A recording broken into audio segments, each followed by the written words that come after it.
Open Your Eyes is brought to you by the Belize Bank. Our country, your bank.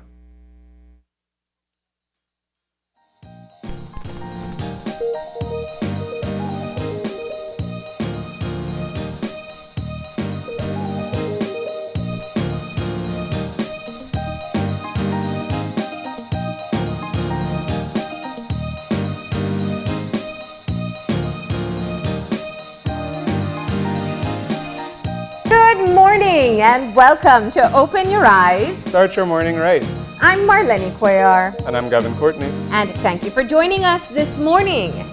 Did you catch the sunrise? It was quite nice this morning. Yes, It was. Lots of nice colors, I thought. Yeah. I thought for a moment, I'm like, does this mean hot or rain? Yeah. And then I said, let me just enjoy the moment. Right.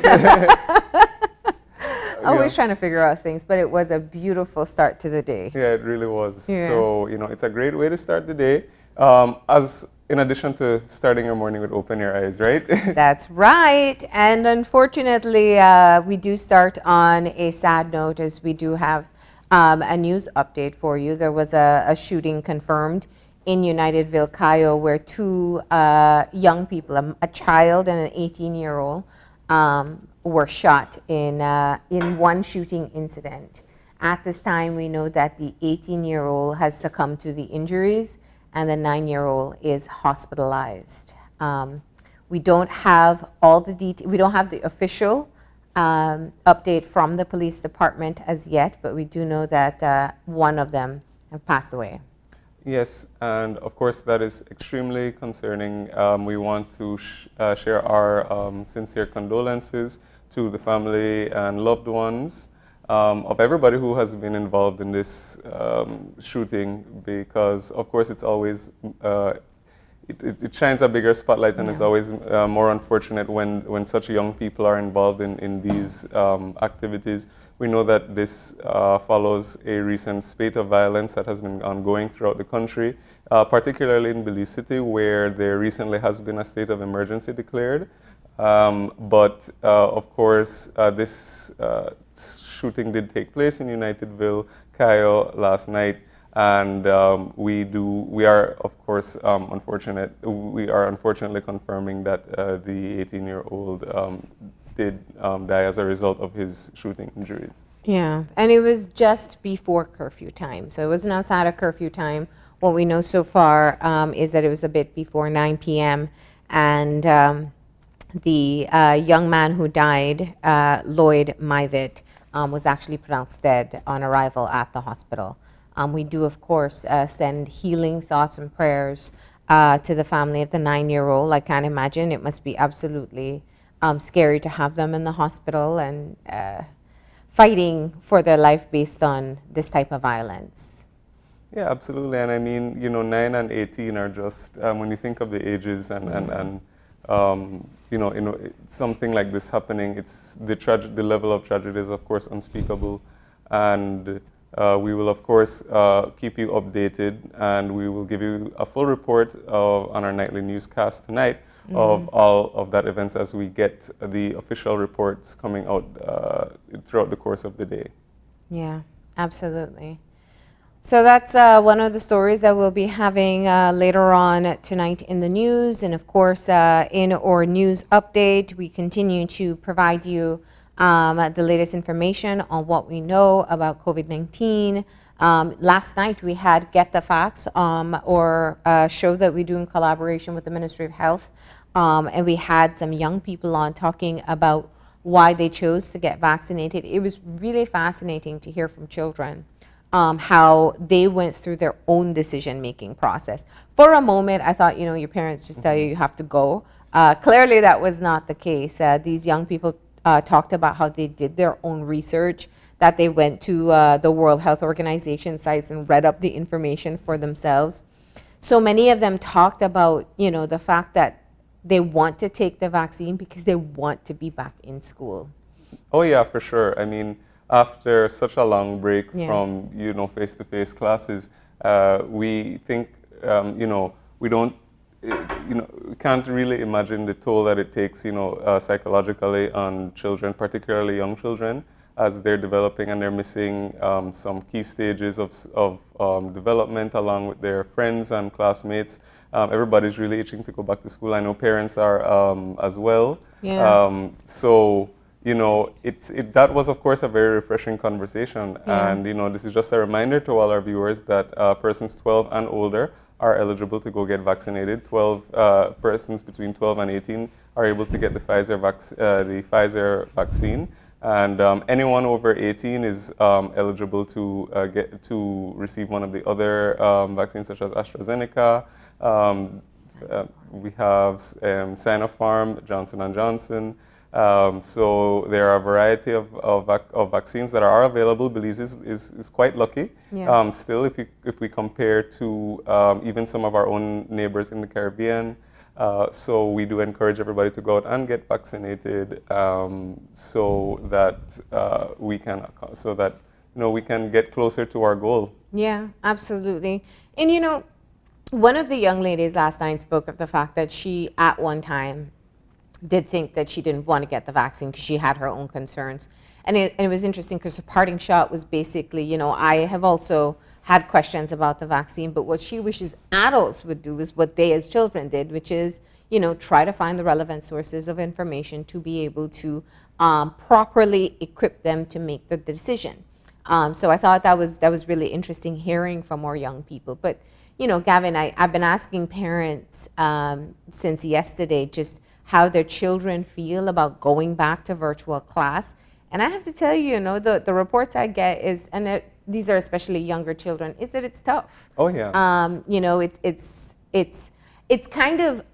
like children in general. The mystique is worn off. You know, it was like fun to be at home and get online and do classes. But now, when this is actually their life, they miss what they know they should be doing, which is going back to classrooms with their other friends and playing and having a more regular schedule. So, you know, we're hoping with the rollout of this vaccine that October date can be hit. I'm not sure how they'll manage the younger ones who are unvaccinated. That's still a decision that we have to get more clarity on.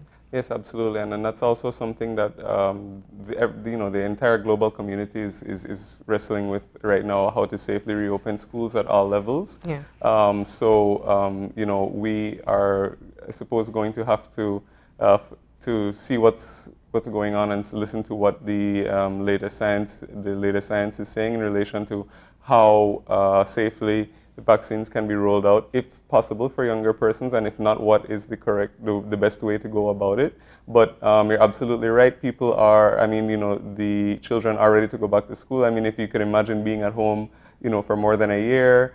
We know how hard lockdown was for us as, you know, the working population or the adult population, let me say. But you know, imagine just being in your home day after day, not really being able to do, and that's, you know, for the majority of your day. So for a really young person who wants to go outside and play, you know, so that's really quite tough. It's been really tough. We have little ones in my family, my nieces, and you know, it's a full-fledged meltdown if you pass the park and, you know, all the kids are out there and they're jumping on the trampoline and playing, and she's told she can't because they're trying to stay safe. Or, you know, the fact that they're kind of enclosed and not able to go as many places as they would normally go. So I know it's been tough on the children, it's been tough on the parents. So I'm just hoping that we can start to make a turn in the right direction. In the meantime, though, we do see an escalation in cases still. There were about 200 cases yesterday. Of course, that is the weekend toll. We do want to let you know that that's the tally from 2 days. Yes, absolutely. And so, yes, as we are showing on the screen right now, we can see that there were 208 new confirmed cases over the weekend. That is a combined total, but it's still extremely concerning, as it does now take our total active cases over 1,000 to just over 1,060. And we can see that that is, of course, continuing the trend of the rise of cases that we have been seeing over the past few weeks. And it is, of course, concerning because the ultimate concern, of course, is the toll that it will take on our healthcare system.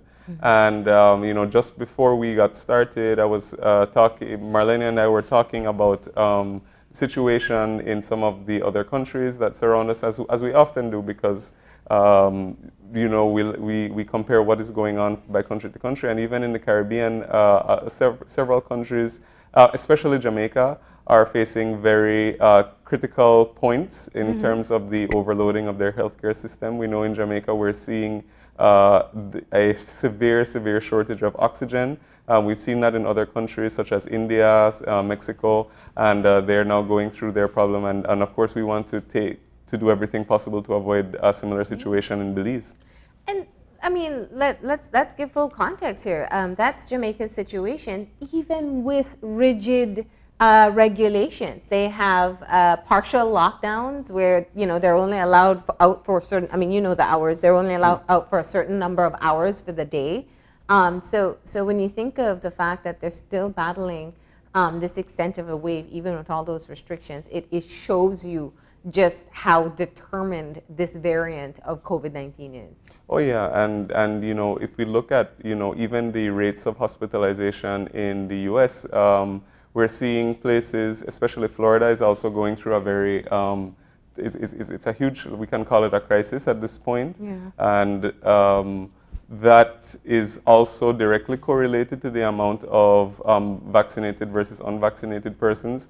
The reports that are being the reports have been pretty consistent internationally that unvaccinated persons are making up the vast majority of the hospitalized or serious cases. Yeah. And so that is why we've always been we've been, you know, pushing to get the vaccine, because even if you do end up with a breakthrough infection, if you are vaccinated, the chances of survival are much greater, and or I shouldn't even say survival. The chances of not contracting a serious case in the first place are much lower. Yeah, definitely. All right, but that's just a reminder for this morning.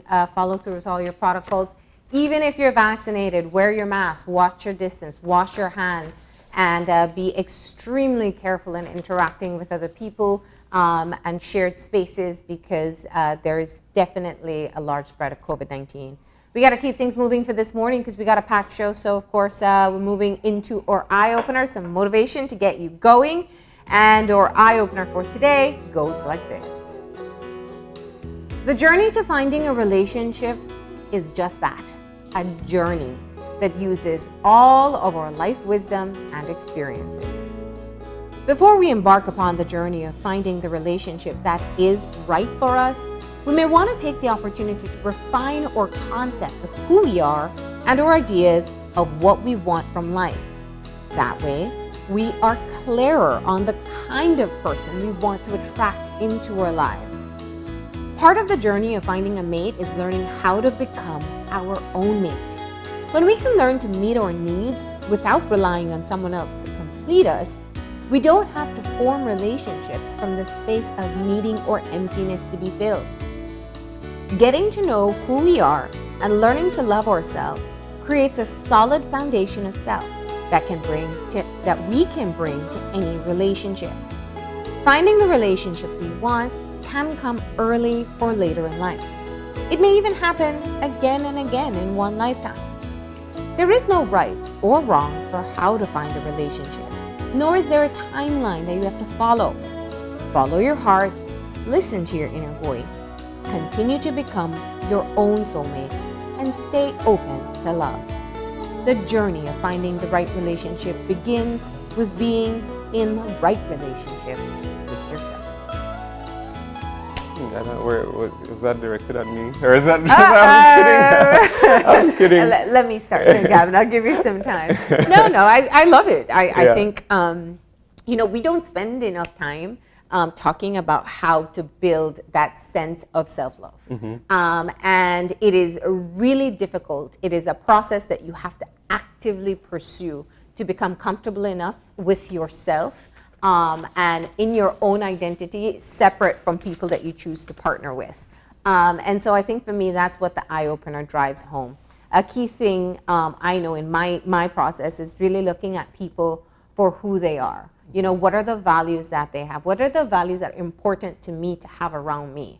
And I think that those are things that if you are able to clearly define for yourself, then you're in a better position to be able to identify it in others. Yeah, I absolutely agree. You know, I was joking a bit earlier, but but one thing that I think is true, and I you know agree with what you said, and I think that you know, a lot of people think about, you know, when it comes to relationships, that, you know, that's sort of the goal, and that they have to sort of adapt themselves to maybe find or to maybe to be with somebody who they want, you know, either, you know, they're attracted to that person or whatever, and then they think, well, you know, because, you know, they have to get in a relationship, that, you know, they have to either compromise something fundamental or something, but it's really about being yourself and finding that person who can add to that what you've already established, and that process ideally comes after you've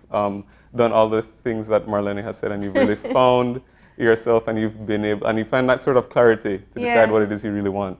And it's an ongoing process. Of course. Please don't think anybody has it all figured out. But that is the eye-opener for today, and I'm sure some people definitely needed to hear that this morning. We got to keep things moving this morning, and we have our weather update up next. So we have our forecaster, Michelle Smith-Augustin, on the line. Good morning. Good morning. How are you today? I am fine, and you? Not too bad. It looks like the start of a beautiful day. Tell me if that is so. Yes, it is. We can expect mostly beautiful weather, as you said. Sunny skies with a few cloudy spells, except for isolated showers and the chance of an isolated thunderstorm inland this afternoon. Things should be pretty good. Okay, and what about our winds for today? Winds will be from the east to southeast at about 10 to 20 knots. Okay, let's talk about the temperatures. How hot is it going to be? What are the highs for today? All right, along the coast we can expect about 90 Fahrenheit, so relatively warm day. Inland 94 Fahrenheit, and up in the hills about 82 Fahrenheit. And for tonight? Tonight, temperatures will continue more on the warm side. Along the coast, about 82 Fahrenheit. Inland, about 74 Fahrenheit. And up in the hills, about 68 Fahrenheit. Okay, and what about our outlook as we head into the middle of the week? All right, looking ahead for Wednesday night, continuing mostly fair weather. And then on Thursday, similar weather until Thursday night, we see an increase in showers. And that should lead us through to the weekend. And before we go, are there any areas of concerns or systems that we're monitoring in the greater region or Caribbean?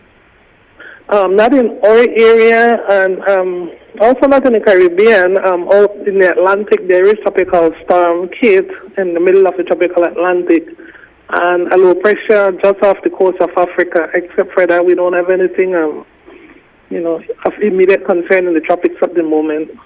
Okay. Okay, well, Michelle, thank you so much for that update. You're welcome. All right, and we hope you have a great day. Thanks, and same to you. Bye. Bye. Okay, so it is going to be a beautiful day, a hot day. Yeah, But, yeah, That's all right. That's at least some good weather. and with the rains ahead, we'll take it. True. Okay. Yep. Yeah.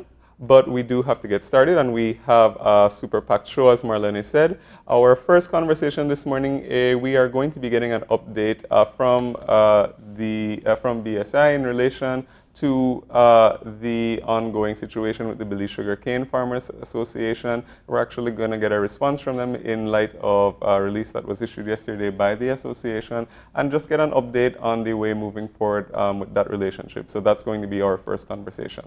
All right, the second part of the show, you saw it in the news last night. There is a new diving destination that will start in September. And so we're going to get the details about it from different representatives about what this ship is, what it looks like, and why do you think people want to go dive and see it? And then our final conversation for this morning is going to be an update from Medisco, and they are going to be telling us all about some of their latest promotions. And so you definitely don't want to miss that, and that's going to be our final conversation for this morning. So that's what we have in store for you today. We got to take a break, but before we do, we got a big birthday shout out. And of course, it's very important for us here at Channel 5. anyone who has interacted with us here knows this name and face. Happy birthday to Stephen Ferguson. Yep. So Stephen, happy birthday from all of us at Channel 5. Of course, you know, we're all part of the family. So we hope you have a happy birthday, and we wish you many more. We hope doing what he loves the most, right? Behind his grill. Yep, I was saying, hope he's going to get some of that done today. I'm pretty sure he will. All right, so do enjoy. And with that, though, we're going to take a break. And when we come back, we're going to be starting our first conversation. So please stay tuned.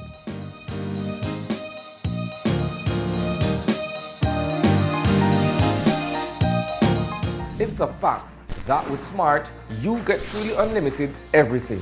Only with Smart, you get unlimited data anytime. While with the other guy, it's only double data on weekends. With unlimited data every day with Smart, there's no need to wait.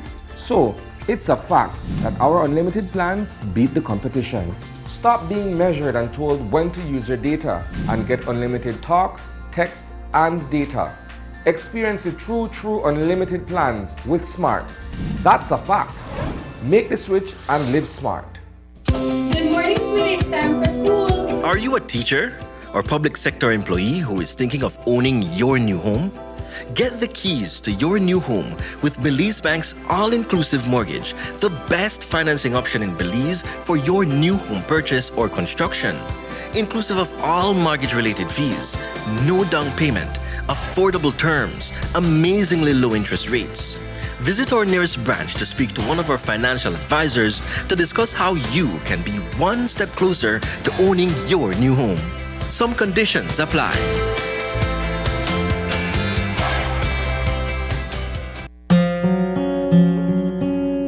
If you are ailing due to a chronic disease and are left permanently invalid before retirement age, you may want to check if you qualify to receive invalidity benefit.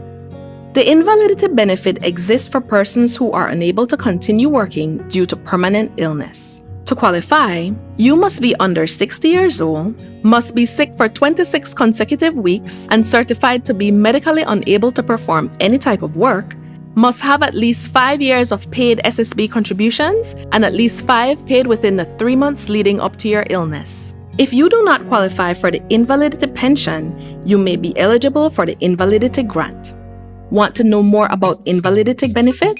Visit our website or contact any of our offices to have someone assist you. Also, be sure to visit our Facebook page and give us a like to stay informed. Social Security Board, safeguarding you, your family, your future. Great Belize Productions Channel 5, proud winner of 5 Caribbean Media Awards for 2019 and 2020. Best Television News Item, Best Responsible Coverage of Children's Issues, Best Health Education Journalism, Best Television Commercial Spot, and the People's Choice Award, with special mention by the jury in the Best Television News Item category.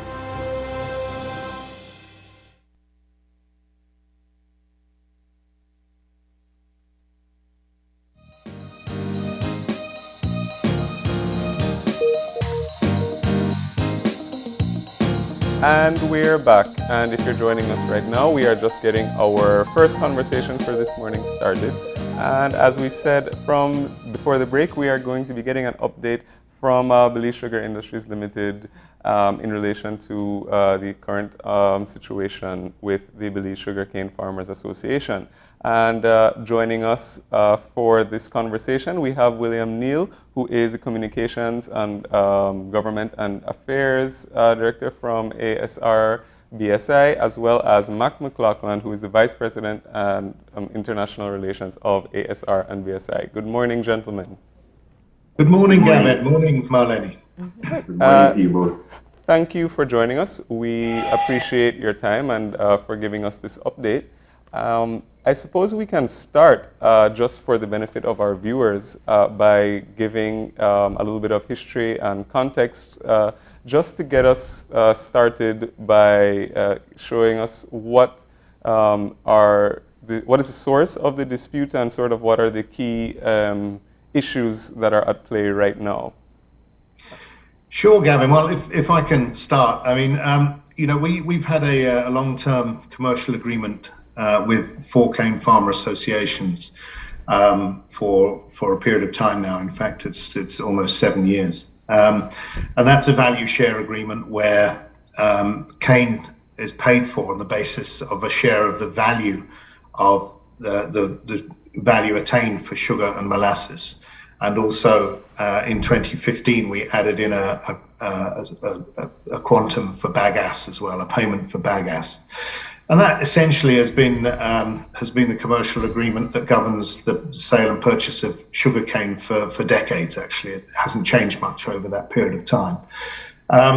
We're coming up to a periodic period where that cane agreement has the ability within it to be rolled over, but equally either side has the ability to terminate that agreement. And recently that's what BSCFA has done. They've terminated that agreement and they have suggested they'd like to amend it, change it. And they're the only association to have done that. But that then leads on to a discussion, obviously, that needs to take place.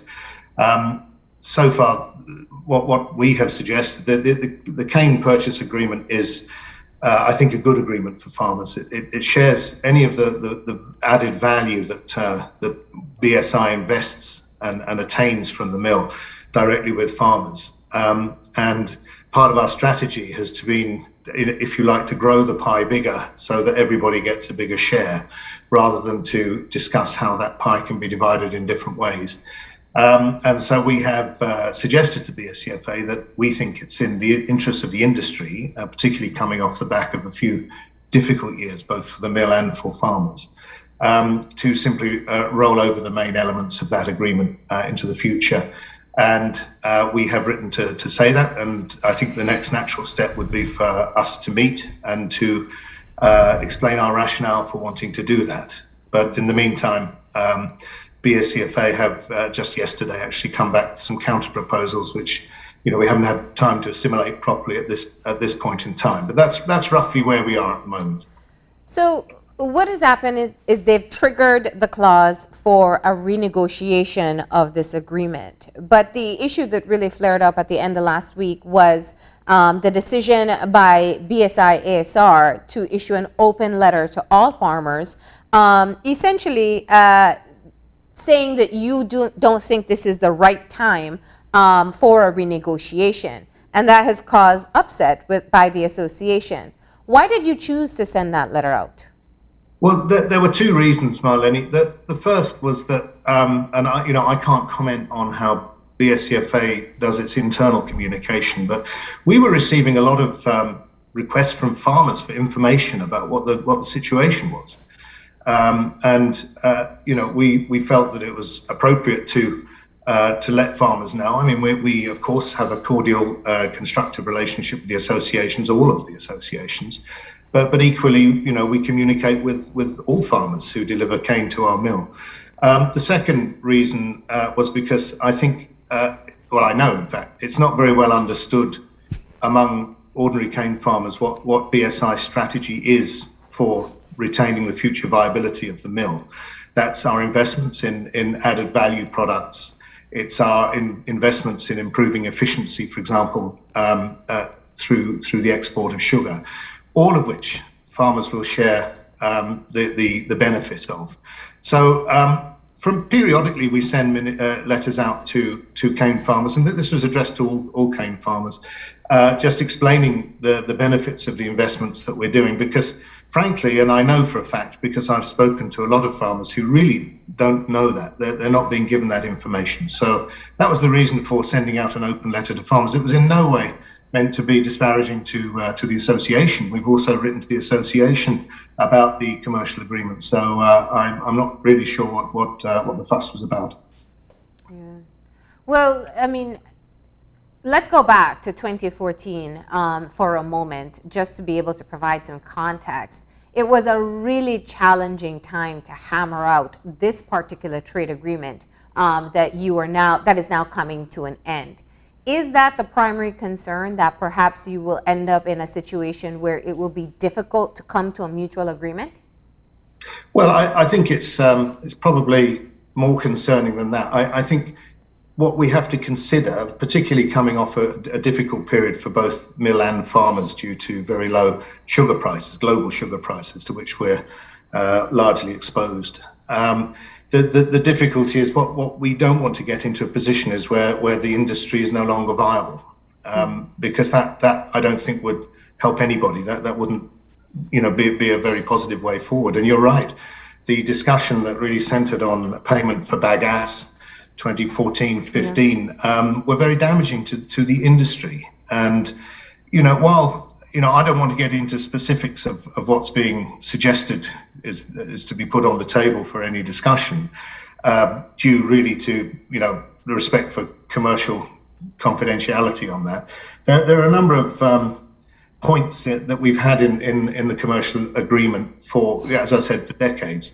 They're the sort of central tenets, if you like, of that agreement. The first is the value share of 65-35. The farmers receive 65% of the value of the sugar and molasses, and that's after certain deductions for turning sugar into food grade sugar and for export of that sugar. But basically it's 65% of the value, and that's from the 35% of the value the mill gets. They have to make their investments, make the sugar, running costs of the mill, etc. And it's we believe is a fair deal. We think it's the right sort of deal. We need to have something in place that's going to continue to incentivize investment. And frankly, that's the formula that's been in place for the industry and the basic for all investment in the industry since the mill's inception. And any change to that, I think, would really change the whole equilibrium of what could or could not be achieved in the industry moving forward. So that's one issue. The other issue at the time was this terrible discussion about bagasse that, BSI having conceded to pay something for bagasse, we then had 2 years of industrial action, more or less, which really was very costly to the industry. And nothing's changed. That's the problem. Nothing's changed in this discussion.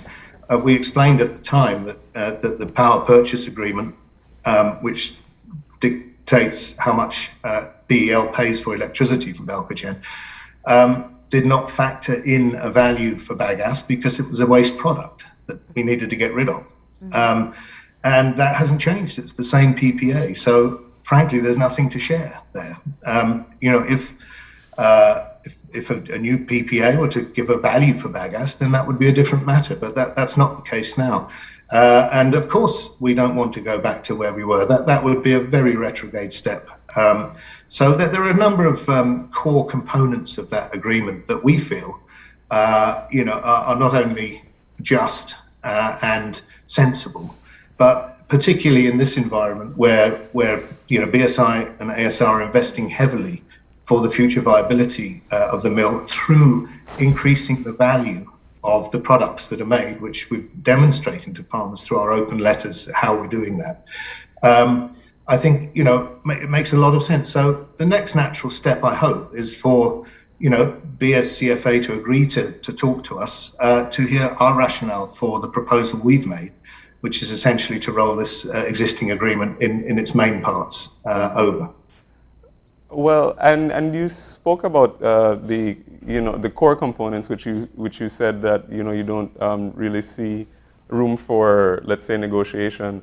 But is there any scope for based on what the farmers are telling you? Is there any scope for any sort of a negotiation or amendment? Because the release that the Farmers Association issued seems to suggest, or is they're basically saying that you are refusing to negotiate. That's the impression that one gets from reading it.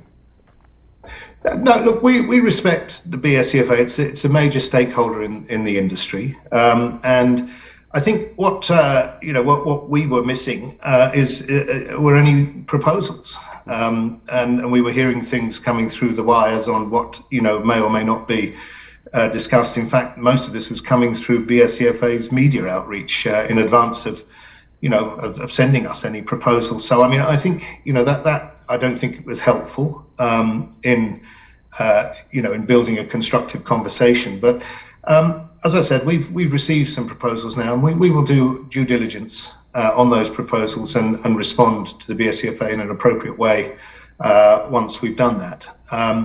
And in the meantime, what we're very much hoping is that BSCFA will meet with us to hear our rationale for wanting to roll the agreement over. So, yes, and the release that came out, the BSCFA are responsible for how they conduct themselves and their language. But as far as we're concerned, we see them as a responsible player in this industry. And of course, we will always talk to all of our farmers, or the farmers who deliver cane to the mill. And as I said, we're in this thing to try and make it a long-term viable, profitable business for all stakeholders. And we would hope that would be the underlying principle through which any conversation might take place. So the BSCFA is the largest group of farmers that deliver cane to the mill. What about the other associations, though? What are they saying? Well, the other associations haven't triggered the termination of the agreement, so they still have an agreement. And we have cordial relations with them as well, and so we're having very similar conversations with them at the same time. And I think it's as I said, I think there's a lot to commend the agreement. You referred, Marlene, quite rightly to the very difficult discussions and negotiations that took place in 2014. We really don't want to go backwards. I don't think that would be beneficial for any side in this. We want to go forward, but we want to go forward together. And that will help to encourage the further investments needed in the mill. What's the key points, I think, from the mill perspective? We need certainty. We need certainty in the situation into which we're investing, and that's why we have asked for a rollover of this agreement for a considerable period of time. Now, I mean, I hear what you're saying, that it's from your point of view not the best time, but they are legally within their right to be able to trigger a renegotiation based on the existing agreement. Yes, I mean they have within the agreement the right, which they've exercised, to terminate the agreement. That naturally would lead on to a discussion of what follows from that. Our position is that we think that the main tenets of the existing agreement are sensible for both parties, and that's what we want to explain our rationale for that, basically. So you want the opportunity to be able to reason with the association as to why this is not the best time? Yeah, I mean, we obviously have to converse with each other. I mean, it's that goes without saying. There's a due process here that will be followed.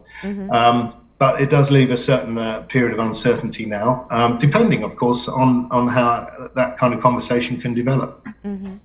But do you think that, or was there sort of a breakdown in communications which sort of precipitated this issue, which is now sort of playing out in kind of in a somewhat public way? And if there was any trouble or whatever in the relationship, what would you say attribute that to? Well, I mean, I can't really comment on on what the BSCFA publishes as media statements or what they say in the media themselves. I can only really speak from the mill's perspective. We have a good agreement. We think it's a good agreement to move forward because it helps to encourage the future investments needed to continue to grow our business. And if we grow the business, and particularly we create more value, we create additional value from the products we make, that value is shared with cane farmers. And we're already seeing the benefits of that through our direct consumption sugar investments that we've been making. And we're going to see that growing and growing, the more added value direct consumption sugars that we produce. So what I think, what we would say is that, look, let's keep this ship stable. Let's continue to create the right environment in which we can all grow together, rather than looking at how we can cut the pie in different ways that is going to disadvantage one side against the other. That, I think, is the core principle that we'd like to discuss. Yeah. So let's talk about some of the efforts that you're making now that you are at this point. Again, I do think it's important to put the context of how challenging 2014 was. In fact, I think the final agreement wasn't hammered out until the Prime Minister himself got involved to kind of get both parties at the table. So what do you do now, knowing how difficult it can potentially get? Well, I remember it well, Marlene, and I'm sure the majority of the cane farmers remember it. It was a terrible time of uncertainty, unease about the future. As I said, there's no point in walking down a path that's going to lead to an unviable industry. That really wouldn't be sensible from anybody's perspectives. So a lot depends on the reasonableness of the approaches that different parties adopt, and where we go from there. But to your point, I mean, we've been through a number of these discussions already. I mean, we've really flogged them to death, and as you said, came up against a very trying time that really put the whole industry viability in question. I don't, for one, think it's a good idea to go back to those points again, and I think we should be looking to the future rather than the past. Yeah. And what does the future sort of look like to BSI? Based on the plans and what you both for the industry and also for the relationship that you maintain with the different associations. How do you envision the growth, based on all that's going on now and the agreements that are in place? Well, Gavin, thankfully, the future's looking a little more rosy than it has in recent years. The average sugar price for raw sugar over the last year was about 13 cents US dollar cents, 13.50, something like that. And in the last month to 6 weeks, we've seen those prices go up to 19, 20 cents. So after a long period of subdued revenue within the industry, and I mean across the world, this isn't just Belize. I think a very important point here is obviously BSI does not control the price of sugar. That's a global commodity, and it's the price of sugar that directly equates to the cane price in the end. So we don't control that. What we do control is what sort of products we make, and so not only is the global sugar market looking a little more bullish now, which is thankfully after all these years, but also we're increasing the number of direct consumption sugars that we make, which bring added value to both ourselves and the farmers. We've got a big investment going in to Big Creek Port, where we'll be putting in place a much more efficient loading system for raw sugar, which again will save the farmers money because the farmers contribute towards the export costs of sugar. We estimate that farmers will save a total of $1.4 million a year from that investment. So I think, look, I'm optimistic about the future. I think we can move in the right direction, but the future and the way to do it is to grow the whole industry, or to grow the value of the whole industry as a way of everybody becoming more viable. It's not about robbing Peter to pay Paul. And I empathise wholly with the difficult situation that the farmers have been in. I mean, the cane price has been very subdued. I know the cost of inputs into farm inputs has been going up dramatically, partly as a result of the very high freight shipping costs these days for such things. So it is challenging. I mean, there's no question about that. But I think, to the future, if we can continue to maintain, a good balance in the relationship that continues to attract the investment that ASR has been prepared to put in, I think the future is a lot more rosy than it, for example, is in some of our other Caribbean countries where sugar is really on the decline. And William, tell us, I know a big part of the component of ASR's work is that you do try to maintain relationships with the farmers. Tell us what's the sentiment that you're getting, because the farmers are part of what make up the association. You're on mute, William. Thank you very much.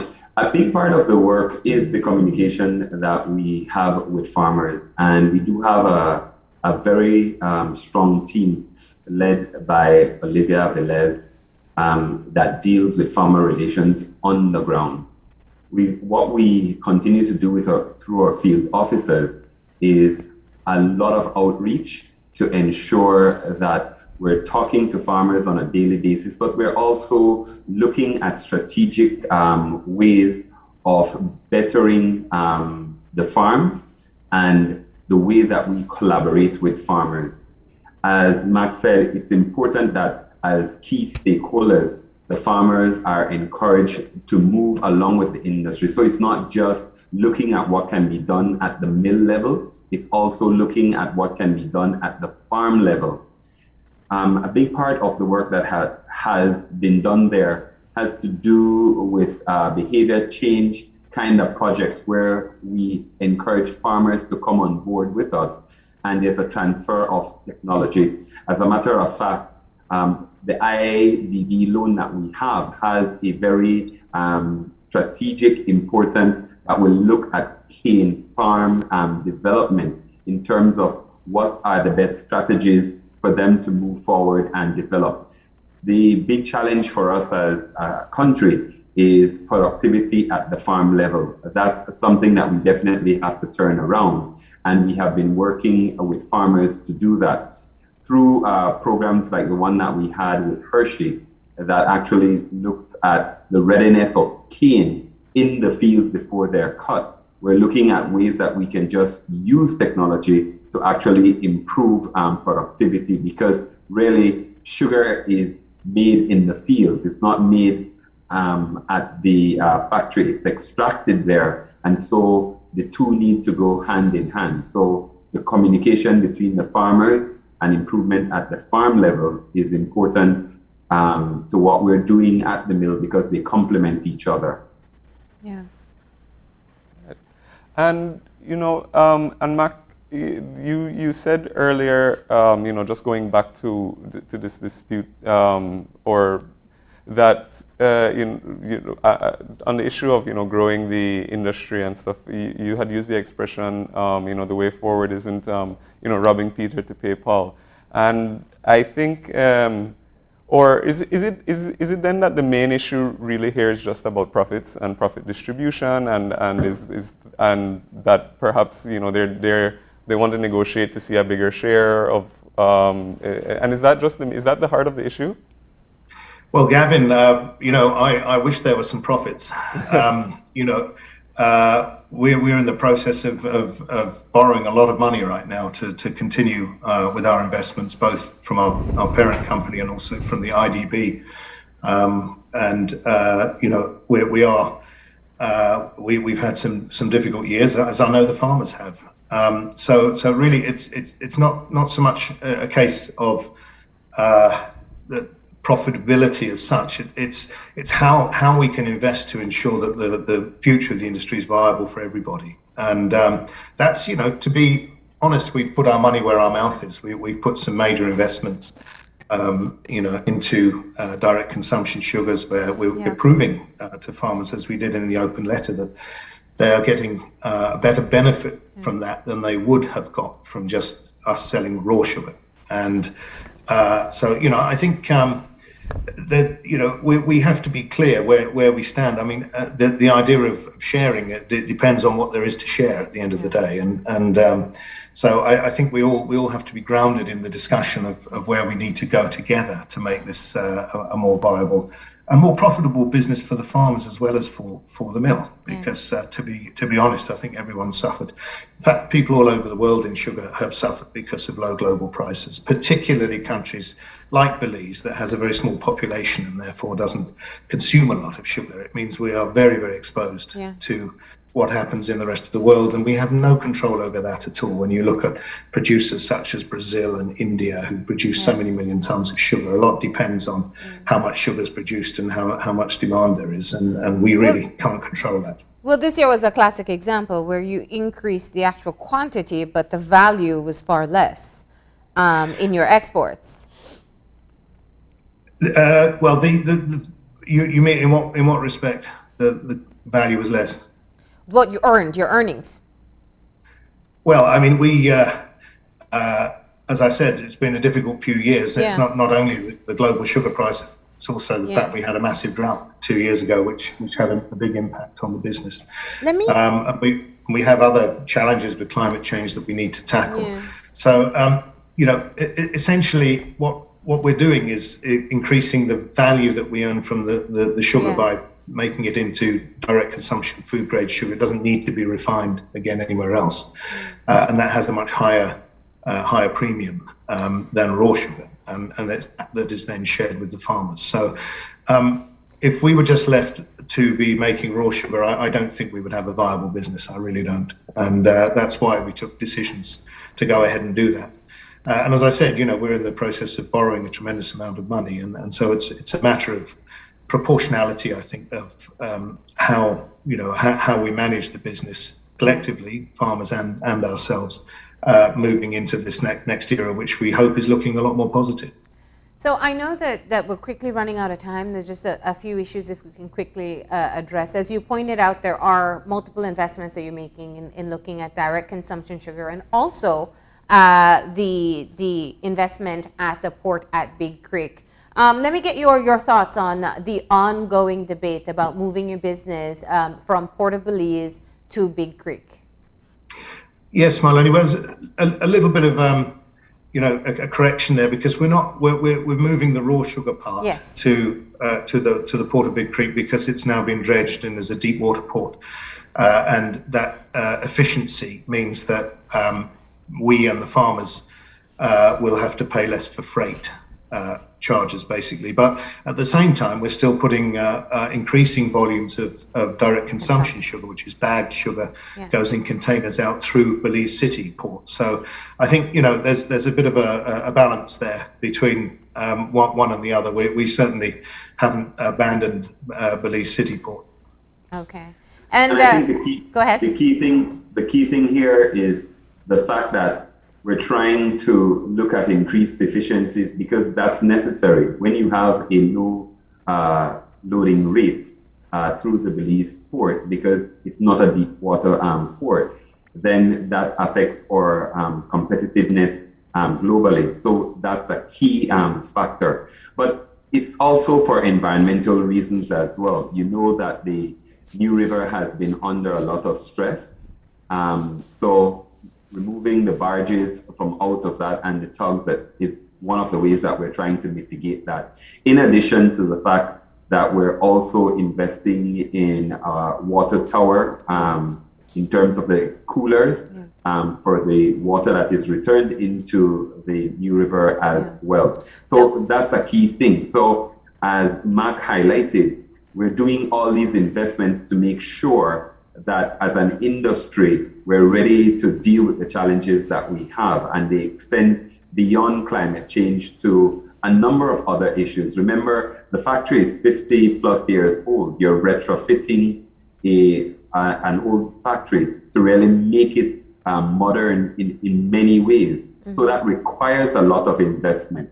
And despite the fact that it has not been a profitable period of time for us over the last couple of years, we know that moving forward, if we do not put these things in place, that we will not have a future. So I think they can't be seen in isolation. Everything, as good corporate citizens, we have to look at the environment in which we operate and make sure that we're doing better, because we have to at this point. I'm glad, just very quickly, the issue of the cooling tower is one I know that Orange Walk residents are concerned about as we start to see the stress on the New River once again. This has been a long-standing issue, and we know that very often the finger is pointed directly at BSI with the hot water you output into the river. What's the timeline for that? It's actually almost complete, Marlene. It's we're just in the process now of finalizing that investment, so that will be ready for the next crop, and that's to bring ourselves well within line with our environmental compliance plan that we have with the Department of Environment. Lastly, let's look forward. And I know that you have clearly said you don't want to talk about the proposals on the table in being fair to your negotiating partner. But if you were asked, if they're saying that they want to renegotiate and there are particular terms that they are interested in pursuing, one would assume to be able to perhaps earn more from the agreement, and you ask them to delay the renegotiation, are you asking for another 7 years as per this existing contract, or perhaps a year or two from now to look at the agreement? Certainty of supply is very important for investment in business. And so we are asking for a further 7 years because we believe it's a strong agreement and we think it will serve the farmers very well in the future. And that's what we have sought. Okay. All right. Any closing thoughts? When is your meeting with BSCFA? You've requested one from them? Well, we've offered to explain our position, rationale, and for what our position is. And so I'm assuming that that will take place fairly soon. Yeah. Okay. Well, Mac and William, thank you very much for the conversation this morning. We definitely appreciate your perspective on this issue. So thank you very much. And we wish you well in the negotiations. Thank you very much to both of you. Lovely to see you both again. All right. Thank you very much. Have a good day, everyone. All right. You too. And with that, we are going to be taking a break. And when we come back, we're going to be talking all about the newest diving location in Belize. That's a shipwreck. You want to learn more about that after the break. So we'll be right back.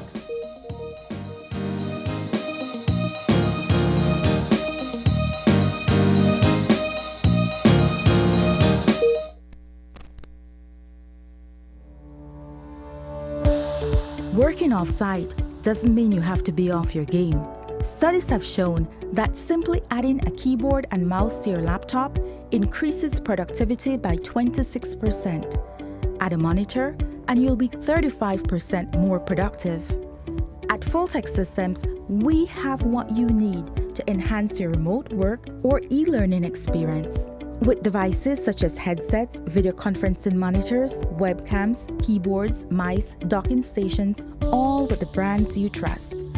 Keep connected with collaboration tools like Microsoft 365 Suite and Kaspersky and perform efficiently no matter where you are. Fulltech Systems, your technology center, where you'll come for the price, but stay for the service.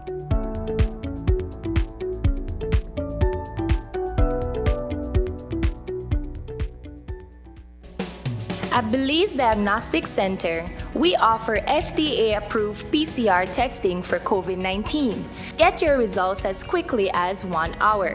Don't risk getting exposed to COVID-19 by going elsewhere. We take appointments, or we can come to your home or office using our concierge service with no additional fees.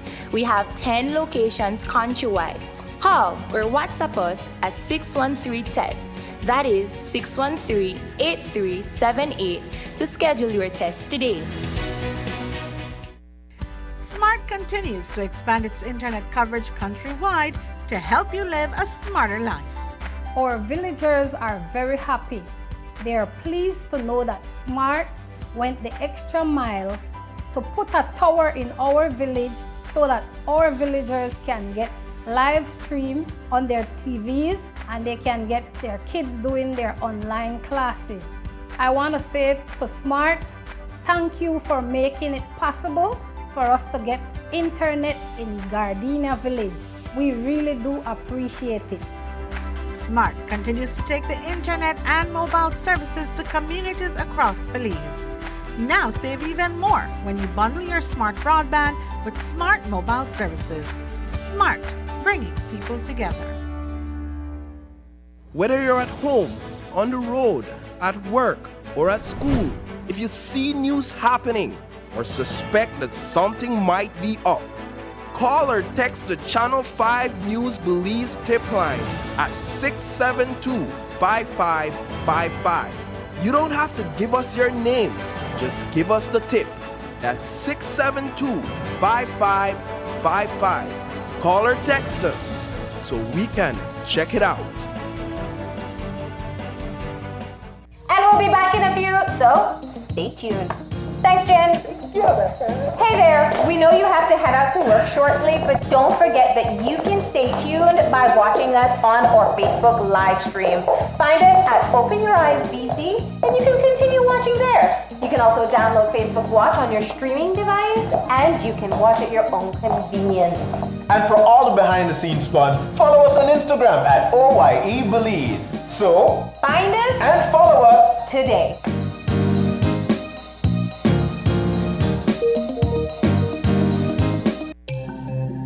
Great Belize Productions Channel 5, proud winner of 5 Caribbean Media Awards for 2019 and 2020.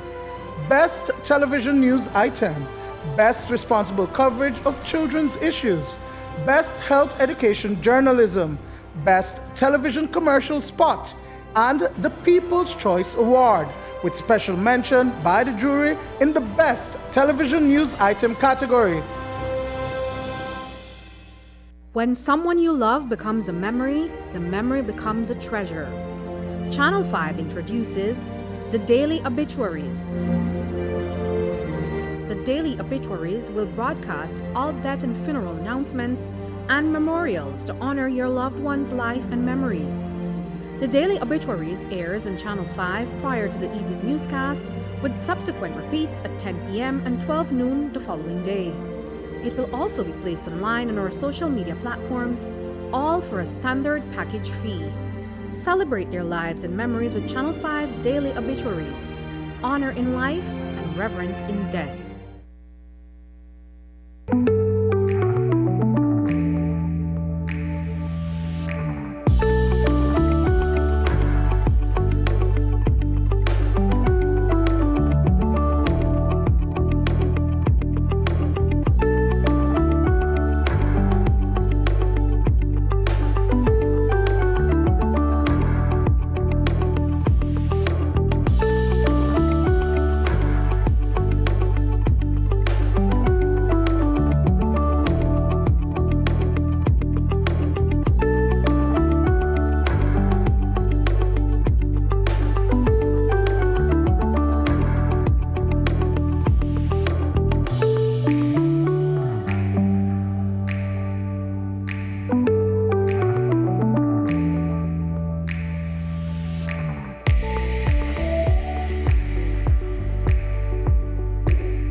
And we are back. And if you're joining us right now, we're just getting our second conversation for this morning started, and we're talking all about a super exciting new site, the WIT, TurnF. And here to talk to us all about that, we've got in our studio Valdemar Andrade, who is the Executive Director of TASA, as well as Garen Simonian, who is the Director of the Blackbird Key Resort. And we also have joining us via Zoom Damien Goff, Project Director of the OIC, as well as Claudio Brandiglione, who is the Regional Director of PADI Central America. Gentlemen, good morning. Good morning. Thank you for having us. Good morning. Yeah, and Good morning. Thank you for joining us. This is a super interesting project that we are here to talk about this morning. So why don't we give a little bit of history for our viewers about how this came to be? Okay, sure. As you know, a couple of weeks ago, the Turner Ethel Sustainability Association was in the media about an impact investment that we had secured of 1.2 million US between grants and loans to be able to put in place products in the Turner Ethel Marine Reserve to generate revenues, because in the discussions with our stakeholders there, which include the tourism stakeholders, fishing stakeholders, and the general public, it takes about 1.3 to 2 million Belize dollars, 1.3 basic management costs and $2 million optimal management costs per annum to be able to manage the reserves. And this is the case for all marine reserves across the country. Generally, we run on grants. The issue with grants is that they're dwindling.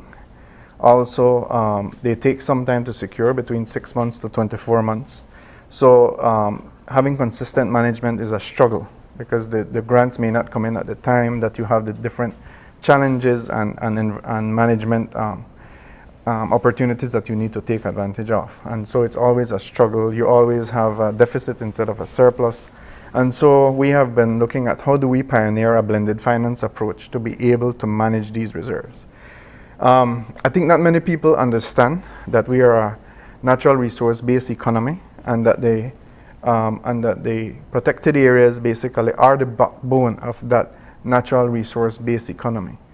TURNIF alone is $500 million to the economy annually. $380 million from shoreline protection. We have 11,000 hectares of mangroves that protect generally Belize City and surrounds from hurricanes and storms. We also have $151,000 in tourism. We have another $5 to $7 million in fishing, conch, lobster, and finfish. We don't have an estimate for the deep sea fishing. We have an estimated $7 million in blue carbon from those same mangroves. So you can see that one protected area alone is generating that amount. So we have to have the wherewithal and the facilities to be able to create the revenues, to be able to protect these areas and to manage them, because they create ecosystem and economic resilience. And right now, it's all about ecosystem and economic resilience. We're hanging in a balance here with the COVID situation. Mm-hmm. What COVID has taught us is that we have to create resilient ways of doing this. And so this is how this project was a part of the business plan that was created during COVID. Actually, we culminated a business plan in November of 2020, and the sinking of a ship, or a shipwreck, or an artificial reef was basically a part of the plan. But when we put it as a second-tier option, because of the cost that it would have in terms of the putting it to reality. However, we got a call one day from the Port Authority asking us for technical advice of how they could decommission the wet concrete. The challenge with the wet concrete in decommissioning it is that it is 90% concrete, right? So it's a big block of concrete. Now, if you were small and tell you could build a concrete ship, you would have said, no, there's no way you can build a concrete ship, right? 12 of these were built during World War II. Yeah. They were built in approximately 2 months, and they have some history. But for us, there's also a history with respect to our sugar industry, and I'll let Damien speak more about that, because he's more conversant with that. That's why he's the project manager, because he's been dealing with this ship for over 15 years, right? So in decommissioning the ship, we one of the questions that Port Authority and Coast Guard had, because that ship was donated to them to have an on-water base. Mm-hmm. But because of the COVID situation, the budget was not there. So they asked us about what we could do, or how we could advise them to best decommission the ship. Could we choose a site? I said, well, we can find a site in Turnef, because we want it as a revenue generation option. Mm-hmm. And so based on that, we began to do, so we had to first look at it, what condition it is in, whether it is recoverable, whether it is appropriate to put into the site. We hadn't had the conversation with our resort owners yet, so we reached out to all the resort owners, all the tourism stakeholders, our different line agencies and line ministries, because we operate under the Ministry of the Blue Economy and Civil Aviation and the Fisheries Department. So we had to reach out to them to say, is this something you would entertain? What would be the, so we reached out to the Department of Environment. What would it take to do this, you know? So we found out that we had to get a permit under the dumping at sea law, and it required us to deal with all hazardous material, and then we started adding up what it would cost, and it's, you know, it is costing quite a bit, but we got generally a good reaction. And Garen, representing the tourism industry in general, all the stakeholders were in agreement that we could do this, but it is how we do it. Yeah. I can tell you the first time Andrew Brathwaite from Blue Finance, who is our key collaborator on this, put this to us as a business option, I was like, this is Belize. We have natural reef. We have natural reef. Yeah. I mean, why would we do this? I mean, and this will bring up a lot of environmental questions. I mean, you know, I'm an environmentalist. Why? And then I started to research, and I started to look at the feasibility of doing this, both from a conservation environmental impact perspective, that it could add to the enhancement of the area, because you can possibly do some coral restoration at certain depths, if possible, right? So this is something we still have to work on, but it is possible. We also looked at, okay, it can become a fishing aggregation device. It will become a fishing aggregation device, because anything you put down there becomes, you know, it aggregates the fish. Yeah. You know, so but when you look at the economic impacts in counties in the US, in the Caribbean where it has been done, you're looking that you're generating some serious heads in beds. Yeah. And you're also generating, when we did the feasibility, it would raise our revenues by 30 to 40%. It can be more depending on the COVID situation. And that's why it is important that we manage that situation. So that is the general background on this.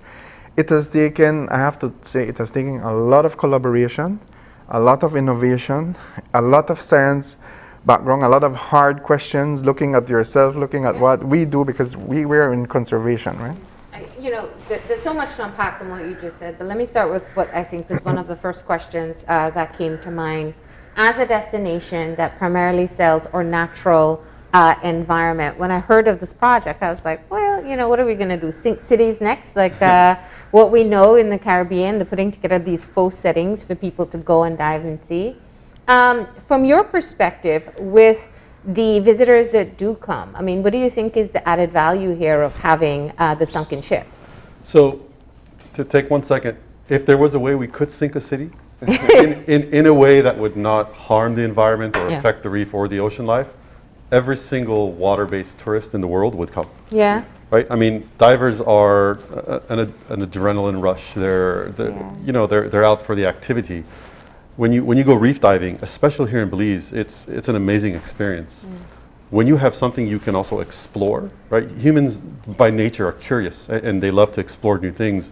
If you've ever gone hiking or any of these trails, you see something a little bit offside, you're going to take the second to go do that. When you have the ability to explore a 400-foot cargo ship, and then you find out it's made of concrete, which will become, you know, a substrate and a base for coral growth and coral transport, that really calls to all divers. If you haven't gone diving before, you may not understand that nuance of it, but the minute you get yourself in the water and all of the noise from above disappears and you become one with the ocean, those type of things become very, very important. And as you go down and you start to explore and you see, you know, large fish, small fish, something you may not have seen before that's hiding in a corner or that has made that its home, it's an experience you never forget. That is what draws tourism back to Turnef. That'll bring brand new tourism sector to Belize, especially in the diving community. It'll also bring divers who have never been in the water before, because sometimes people need a little bit of a push to be like, well, didn't think about diving, but let me go see the ship. Yeah, so but there's a ship and it's made of concrete from World War II. Okay, let's go.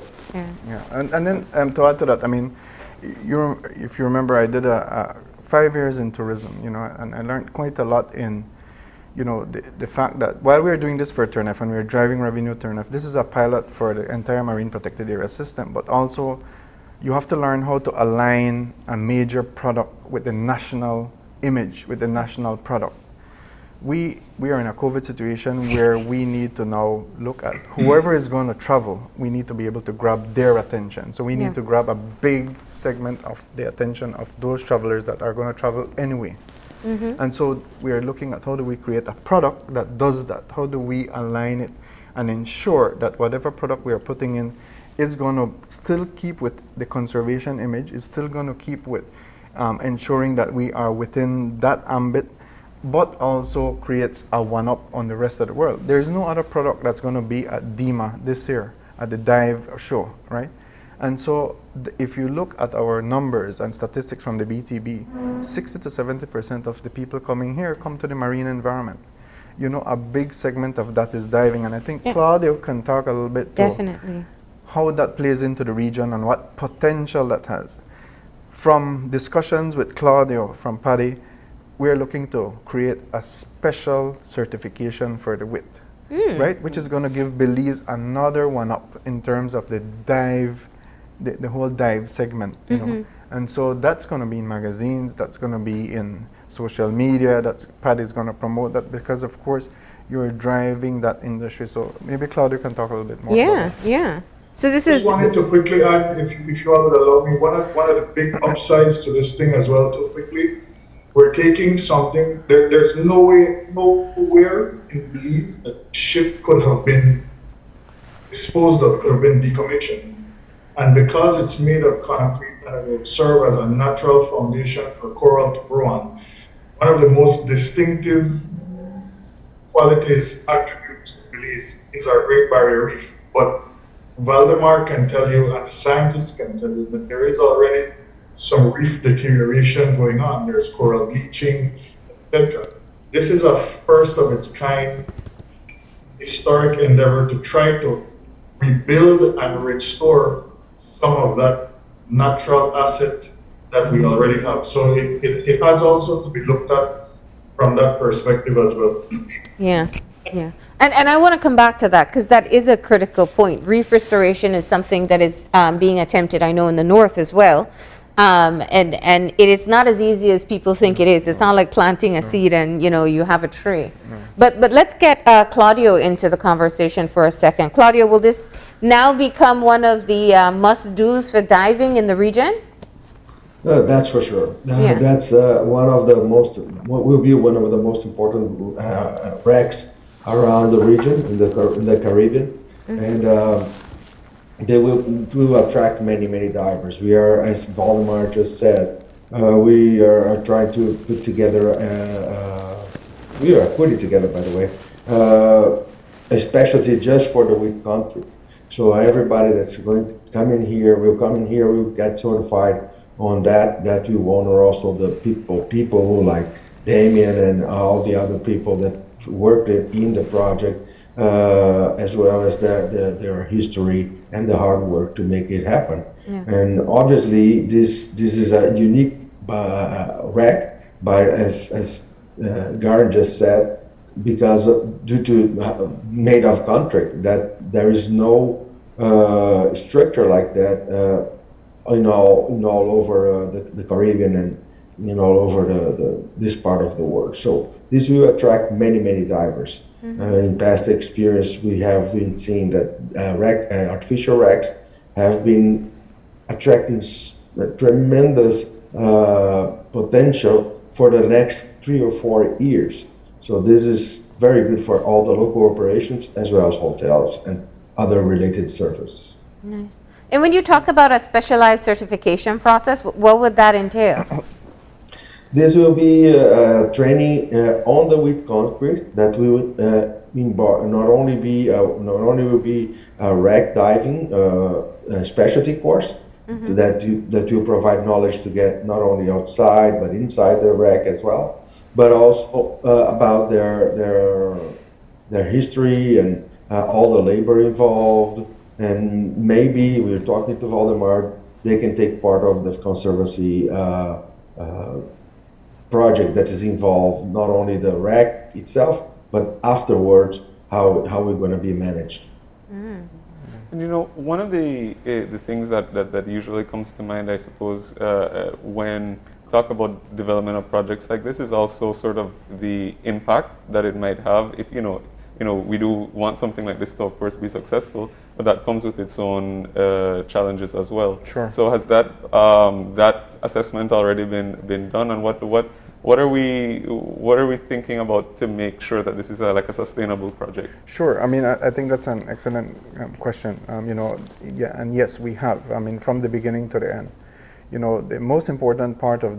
two most important part of the sustainability of this, in terms of the environmental considerations, was the site selection, and then making sure that the ship is as clean as it can be, right? Because the last thing you want, because the last thing you want to see is that anybody thinks that you're really dumping garbage in the sea when you're putting this ship down, right? So in terms of the site selection, again, we reached out to the resorts, because they're the ones diving the entire area, asking them, what sites would you recommend? So Turner Island Resort, Turner Flats, Dive Haven, and Blackbird Key recommended their sites. And we narrowed all those site selection, and the aggressor as well. The aggressor live aboard, because they also use Turner 2 days a week. So they looked at the sites. We narrowed it down to 4 sites. Then we had technical experts dive those sites to be able to look at it, because we were looking at a minimum of 500 feet of sandy area, because this ship is 375 feet long. We were looking at a minimum width of 250 feet. So it was difficult to find that within the 4 selected areas. And areas we have to look at current, we have to look at different safety features in terms of the area. We also had to look at the depth of the area.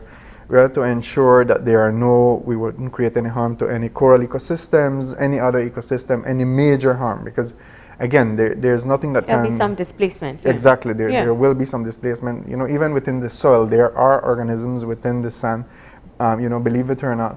But so we took all of those things into consideration so when we applied to the department, they gave us, this is what you need to do in the study, this is what you need to address. So we looked at that, we did the transects, the diving, we look at the coral, we look at fishes, we look at the marine conditions, we look at everything in the area to be able to ensure that. Then with respect to the ship, the most important part of it was ensuring that all the hazardous material comes off.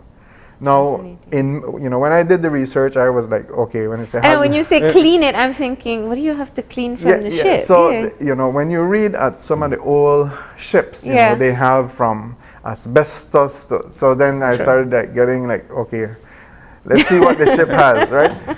Fortunately for us, the 2 major hazardous materials, and again, Damien can talk best to this, because he's the one that ensured that all the scrubbing was done, was oils, and there was asphalt that was put on the deck of the ship, right? Right. And so, I have a full matrix here of all the cleaning that has been done in terms of timber, plastics, and other loose items, electrical lighting and fixtures, hatch covers and doors to protect the safety of the so the contaminants, anchor chain, removal of used oil and from the anchor chain, locker valves and piping, because believing some of the piping, there's old piping, so we have to check if it doesn't have asbestos or has any other material. Unfortunately, we didn't have any of that. Engine and power rooms, the asphalt deck, as I mentioned before. And Damien can speak best to what we took off of there. Just to, for me, as a conservationist, this is a very reputational issue for our organization and for any organization involved, including the tourism industry. They don't want any outfall at all. So I hear you. I hear where you're outlining the due diligence that you've done. Let me tell you, I won't sleep until we're finished. Well, let me get Damien into the conversation here, because I also think that it's a sustainability issue that's key here. And you talked about something, I think, that's really gone under the radar through this pandemic, where source funding is drying up for a lot of NGOs. And so looking at alternative ways of earning a revenue is key, and being very innovative in that matter. So, Damien, why don't you chime in on that point?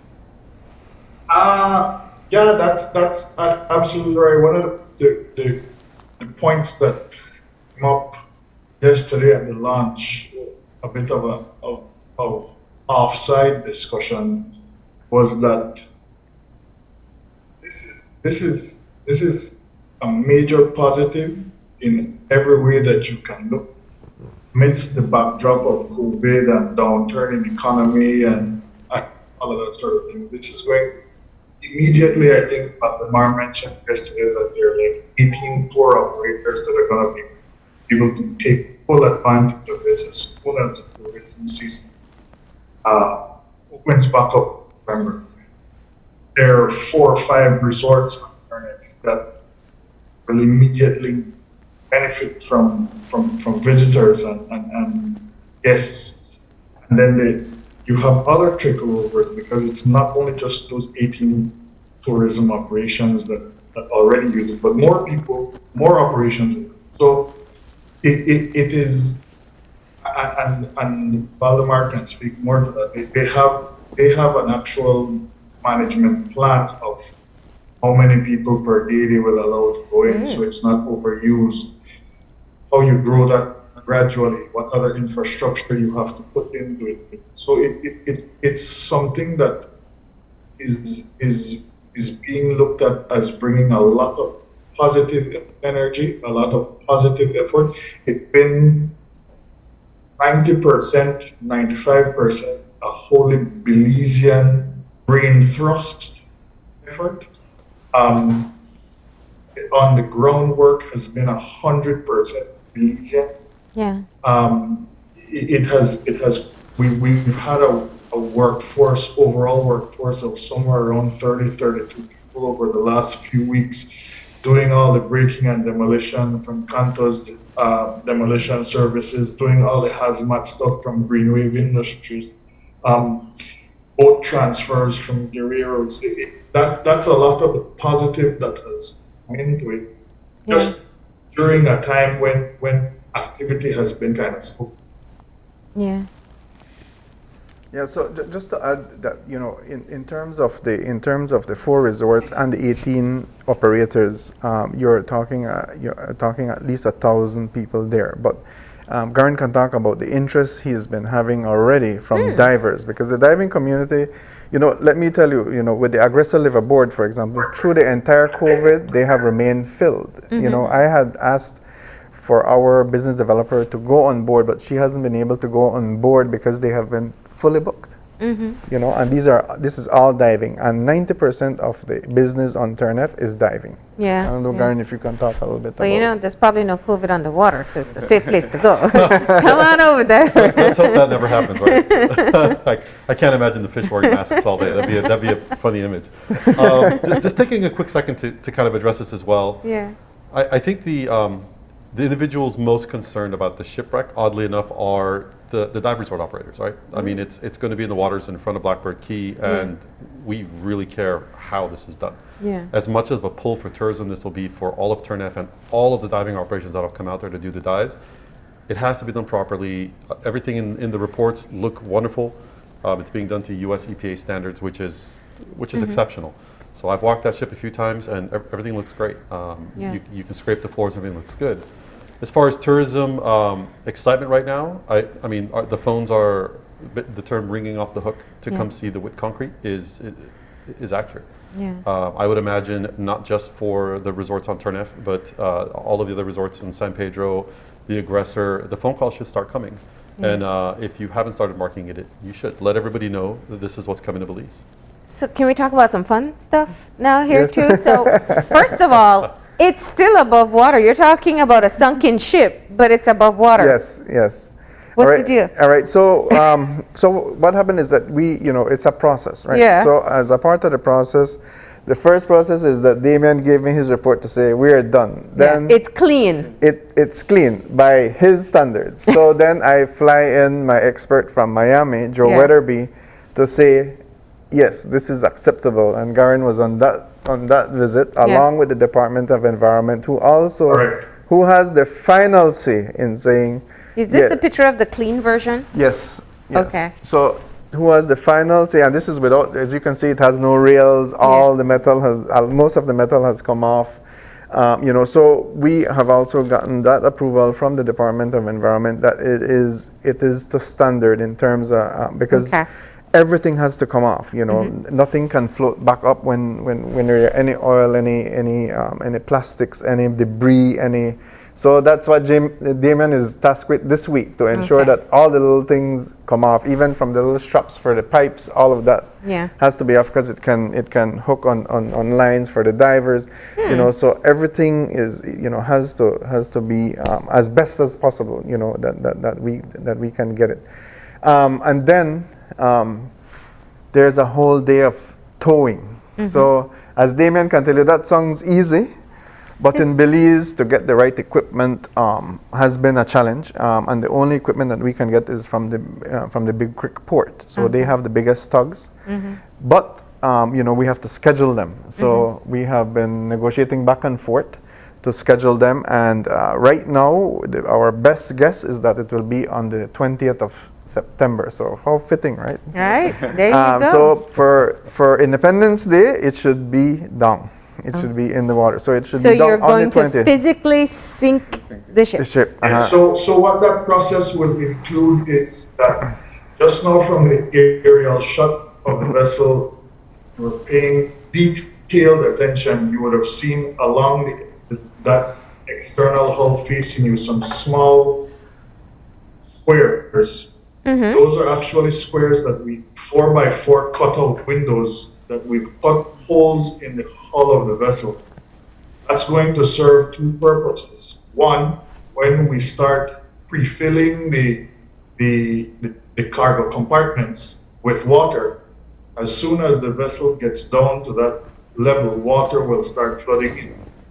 The additional purpose it will serve is that it will allow for additional entry and exit points for divers, because aside from those that were cut on the external hull, we also cut similar size holes internally between some of the tanks and compartments, so that divers can have multiple ways of traversing the vessel and getting in and out of the vessel when it's down.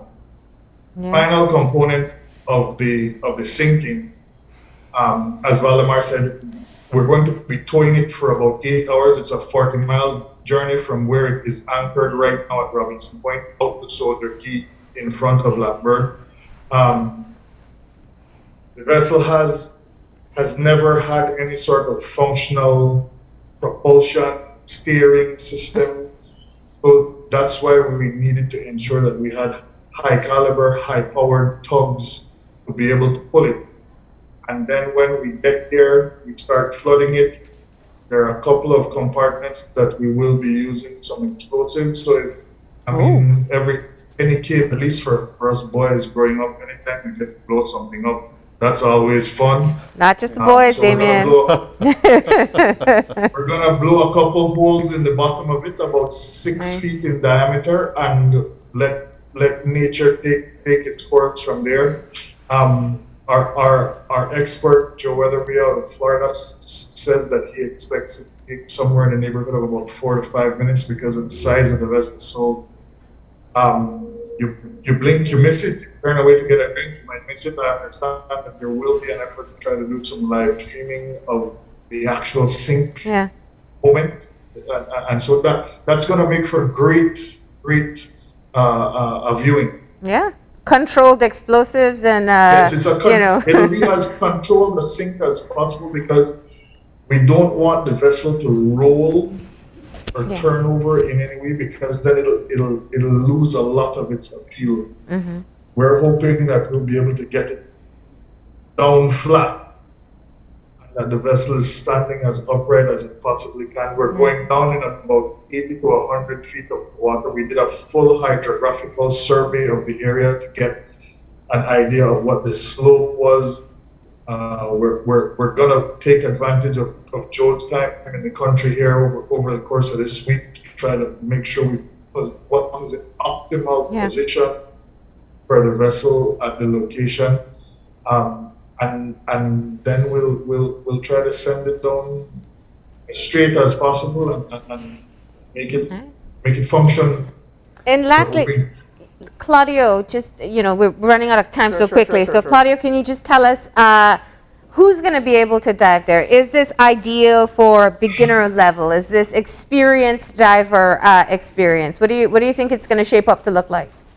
The beauty of this project is exactly this, as far as the divers side. Yeah. We have the way they are planning to sink, and the way where they're putting the ship, that will basically provide for everybody, from free divers to technical divers. We can go from open waters that their certification levels allows them to go to 18 meters, to advanced open water, specialty divers on wreck and marine life as well, and also to tech divers, because there is a very nice wall deep enough to have all the tech divers dive in the wall and then go into the wreck to do the decompression. So it's a perfect location as far as divers, and very well picked up by Valdemar and his team to get as much life as possible. I heard there was I didn't dive there yet, but I heard there's a lot of giant golias or groupers there, and as well as other fishes, attractive fishes that will make the wreck their house. So it will be an amazing sight for everybody. It's really interesting. Well, we are out of time. It's been a lot to talk about, and definitely an exciting project. The WIT, coming soon, maybe September 21st. Yes. All right. Thank you guys so much for joining us and telling us all about the work that's been taking place behind the scenes. Thank you for having us. All right. We're going to go ahead and take a break. When we come back, we'll be joined by representatives of Medisco to tell us about their latest promotions. So stay tuned.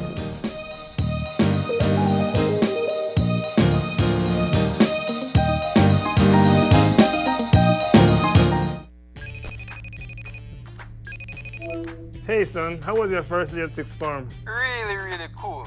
It was great to see my friends, and I really love my teachers. I'm so happy to hear that. I'm sorry I wasn't there for your first day, but I'll be back from Corozal next week. It's okay, Dad. I can't wait to see you. Oh, and please remember, I still have some books I need to purchase. Ah, yes. Let me e-cash you that right now.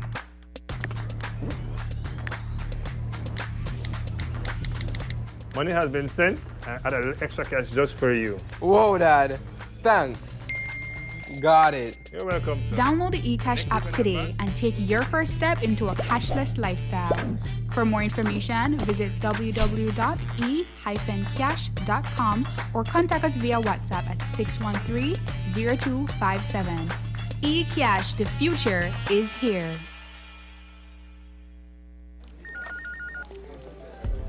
As one of the largest cable and internet providers in Belize, CBC strives to provide our customers with the highest standards of quality, value, and service in all aspects of cable TV and internet.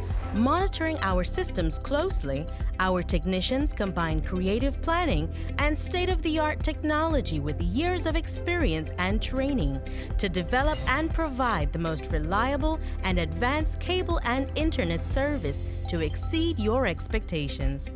For CBC and our team of talented engineers, technicians, and customer service representatives, delivering less than the very best is never an option.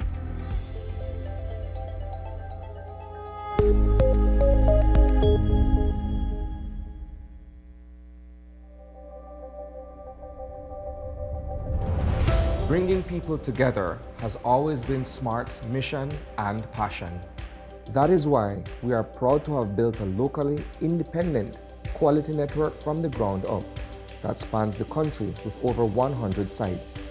We continue to add more affordable mobile data packages, broadband speeds, and voice services to meet your personal and business needs. SMART has set the standard of true competition with the most competitive prices on all services offered. We invite and welcome you to join the SMART family, where the value for your dollar matters. SMART will continue bringing new technologies, more affordable prices, network expansions, and people together. SMART, bringing people together. Great Belize Productions Channel 5 proud winner of 5 Caribbean Media Awards for 2019 and 2020. Best Television News Item, Best Responsible Coverage of Children's Issues, Best Health Education Journalism, Best Television Commercial Spot, and the People's Choice Award, with special mention by the jury in the Best Television News Item category. Whether you're at home, on the road, at work, or at school, if you see news happening or suspect that something might be up, call or text the Channel 5 News Belize tip line at 672-5555. You don't have to give us your name, just give us the tip. That's 672-5555. Call or text us so we can check it out.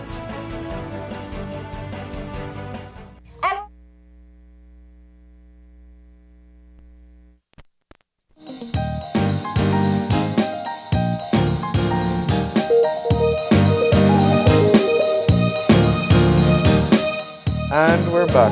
And if you're joining us right now, we're just getting our third and final conversation for this morning started. And we are getting an update from Medisco, talking about some of their latest promotions and what has been going on with them. Joining us this morning for this discussion, we have Tamika Vasquez, who is a sales support executive, as well as Carlo Marin, who is the operations manager. Good morning. Good morning. Morning, morning. Tamika Cleland. Yeah. Oh, sorry for that. No problem. Thank you for joining us. We, appreciate the time to get some updates from Medisco. So, Tamika, why don't we start and talk a little bit about what you guys have going on right now? Well, at Medisco, I usually like to start off with a little brief introduction of the company, just for the people out there to know that we're a distributor of food, beverage, and hospitality items. So we carry a wide range of products, from your retail items to your hotel, your restaurant, your bars. We carry all the items that you could possibly think of that you would need, right, Carlo? Yeah, and actually the retail, well, morning again, thanks for having us. Yes. The retail is actually something new to us. When COVID started, the entire tourism industry virtually collapsed. So we had to diversify a bit. And we put in a retail section at our head office and on Cleghorn Street. And we started having to bring in more retail items to keep the business going. And we've seen that flourish. We have a lot of traffic that come through the doors. And over the last 3 to 4 months, we've seen an uptake in tourism sales, the food and beverage and hospitality. So that's a plus. That's a plus for us. And we're happy that along with the hospitality and food service, we're able to serve the day-to-day customers with our corned beef or lunch and meat. So that's a plus to at least feed our community and keep us going as a business. Yes, indeed. Indeed, as Carlos said, we're trying not only, in the beginning we tried to mostly deal with our hotel and restaurants, but as COVID came upon us, and we're still here in COVID, we try to make sure that we have a wide range of retail items so that we're able to touch the homes, the family that we deal with every day, I think the fascinating part in having you guys on in previous shows is just the diversity that you have. It's whatever item I thought I needed for a special recipe, I'd say, okay, well, Medisco has that. It's like a baking item or some kind of special protein that I need, you would have it. That's right. What have you found with the discovery of people coming in for retail and then they see, if it's cheese, wine, or something unique, they can get it there? Yeah, absolutely. A lot of people come in, we do a lot of advertising for KN95 masks, for the sanitizers, for the cleaning agents. And people come in for those items and they see the tuna, the salmon, or a selection of cheeses. And they're like, wow, I didn't know you guys have this. Selection of pastas.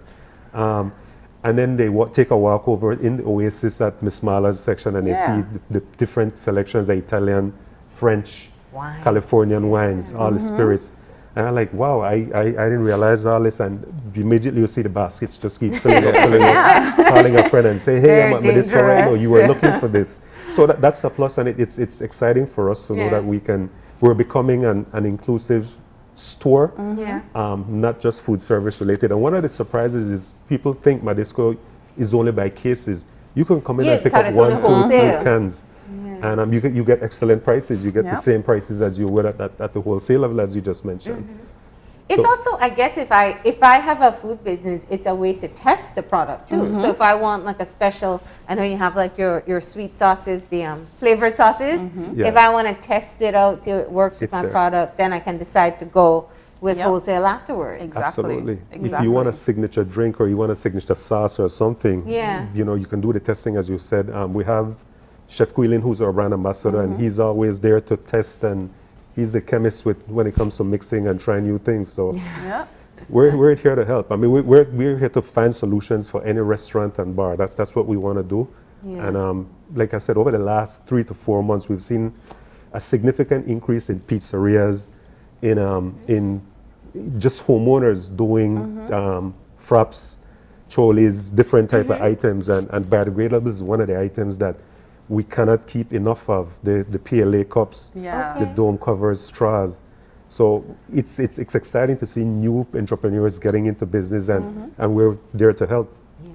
I have to agree with Carla in regards to the biodegradable items. I know I always see people posting, oh, where can you find these cups with the lids? And it's so hard to find in Belize. And I'm happy to say that a lot of time we see Medisco being commented in the comments, you know. And as Carla said, we can't seem to stock enough. It's something that is very high in demand because of, you know, we're moving away from the plastics. We're not able to use them anymore, so a lot of people come in to buy these items, and we have a wide range when it comes to those biodegradable items. And as he said, we have persons coming in that weren't even doing these items before. They weren't even doing pizzas. We have a lot of people doing pizzas from home. We have people doing little small cheesecake cups. I know we have a customer that usually comes in a lot of times to buy the biodegradables, the little small cups. And she does amazing cheesecakes in the cups. Oh, wow. To sell, you know. So a lot of people are getting into doing stuff from home, selling from home, and just trying to make things more interesting. I didn't think about that. The number of new entrepreneurs who are popping up, who are trying to find where to get the materials they need. Okay. Now, I know that you're having some sales as well. So everybody is looking for a deal. Tell us, there's a 50% off flash sale? Yes. When? We had this flash sale, we started it on Friday. And it was crazy. It was hectic. A lot of people came in and got some great deals. So, like you said, Marlene, we have 50% off some cheeses. We have on cereals, different types of cereals. We have on oatmeal. But like I said, if you don't want to miss out on these deals, come in as soon as possible. We have them until supplies last. Pizza cheese. Pizza cheese. Come on. Yes, pizza cheese. It's a recipe blend that has a mixture of mozzarella and cheddar inside. So come in for those deals. We also have a 10% off on our hospitality line, where we have our Dane and Sigmatic items that you're able to get 10% off. So all those towels, towel sets, sheets, napkins, everything that you could think of when it comes to the linens, you're able to get a 10% discount on those. We also have a promotion going on our Lambrusco. On our wines. Yes, we had that one. We gotta talk about the wine. That's the one we had the last time. Yes, the I chilled remember. Sparkling. Yes, it was. Yes, so we have a promotion. Very refreshing. Exactly. It's bubbly. Yes. So we have a special on that for $25 per bottle. So you're able to get.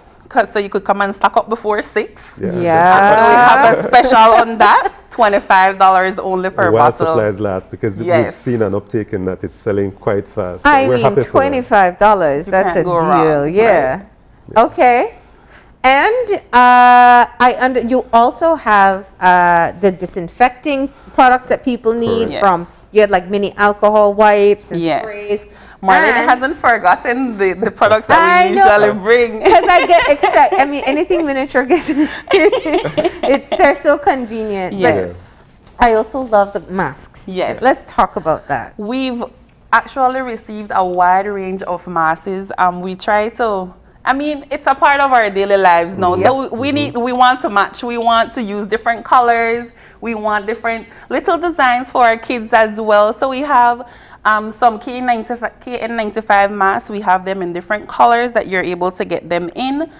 They're only $4 per mask. Each, yeah. We also have the box of masks like the ones that we're wearing, like Carla has. We have it in multicolor. We have it in black. We have it in blue. Yeah, in orange and in pink. orange and pink, and they're only $12.50 for the box. And I love the little pattern ones for the Yes, kids. Yes, the kids elegant, mask. yeah.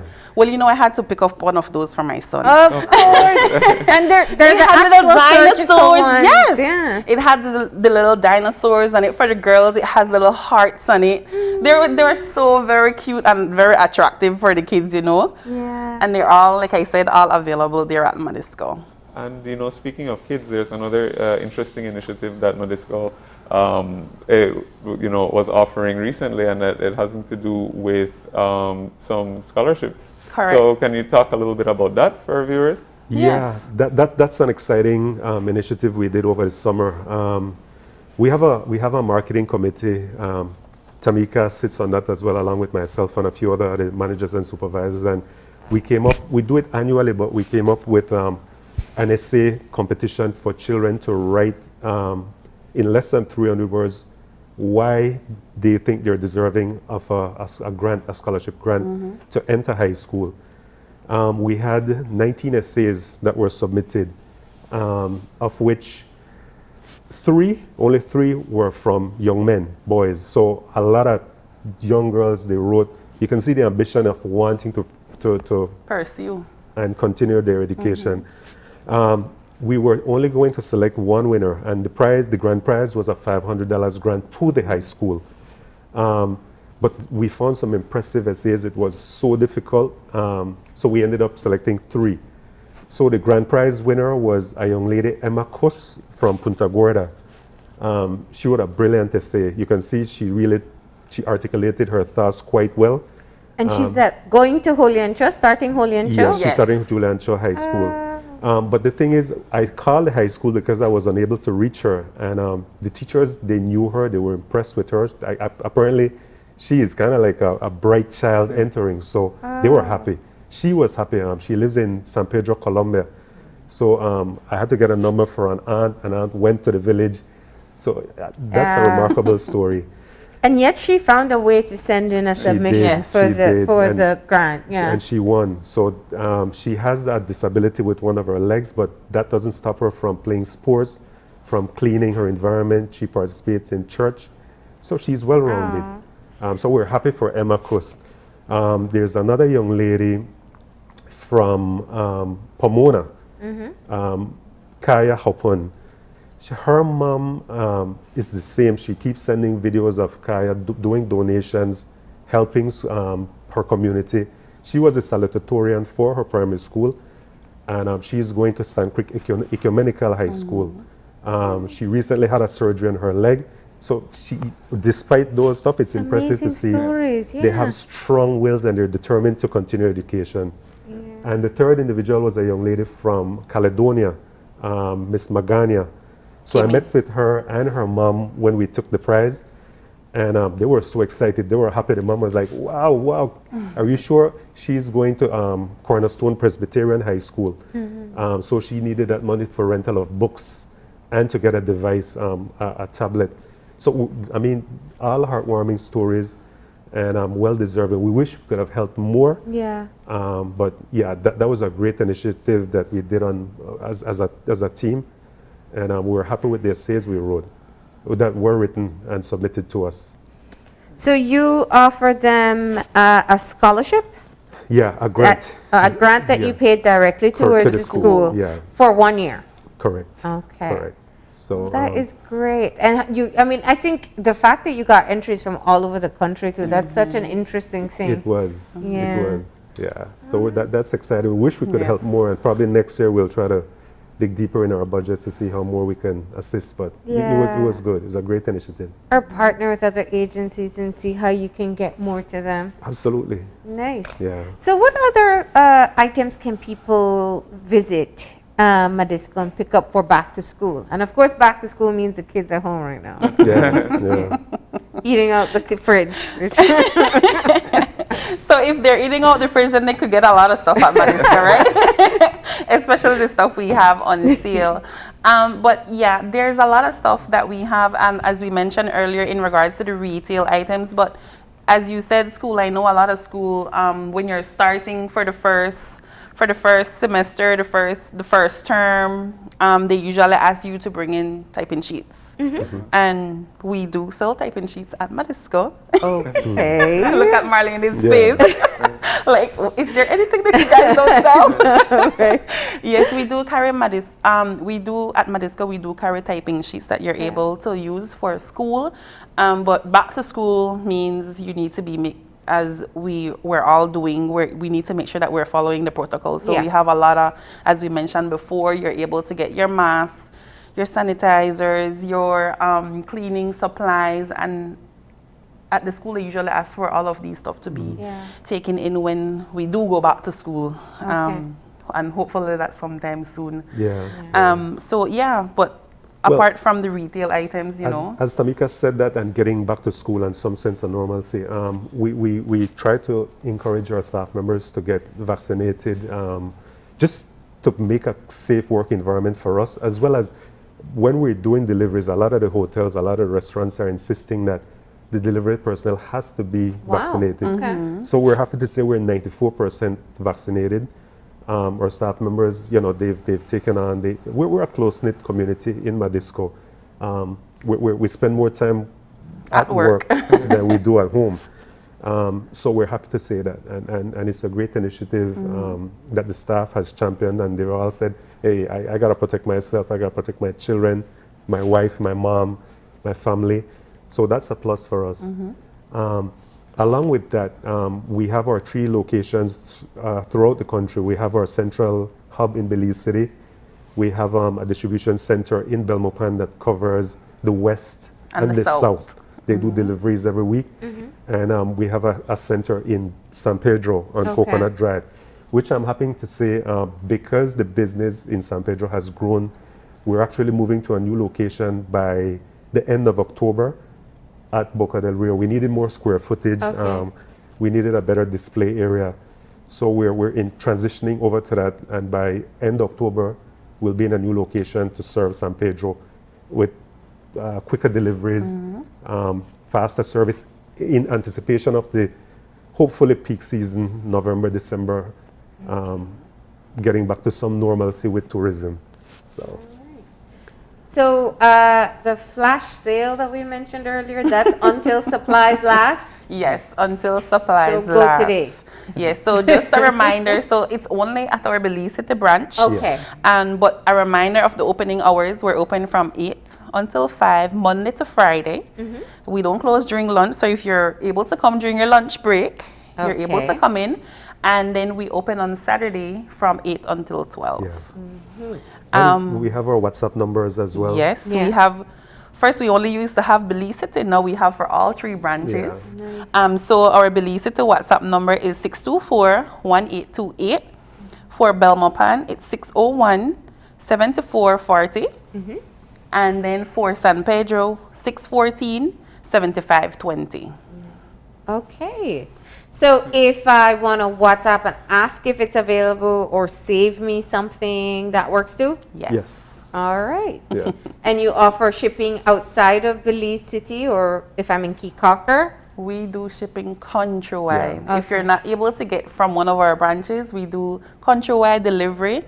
We could either send it on the plane if you need it urgently as well. We send it on the boat, on San Pedro Belize Express or Ocean Ferry. We also send stuff on the barge. Right, there you go. So that's what's happening at Medisco. Yes. I know Gavin is going to send for his wine. Oh, for sure.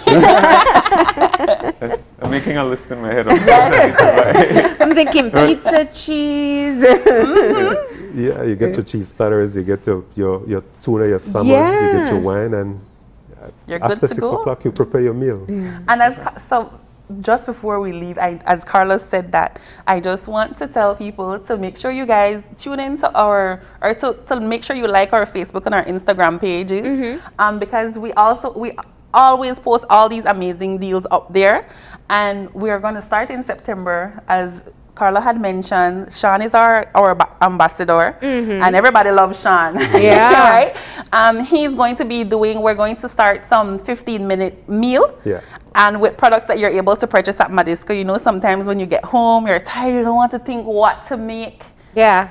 Sean will give you amazing ideas of with what recipes, you can do. Please ask him. Yes. Not throwing everything. We actually tasted one yesterday. Yeah. With some festival. It's Jamaican Oh, festival. yeah. Spinner. And surprisingly, You guys have festival mix? We do.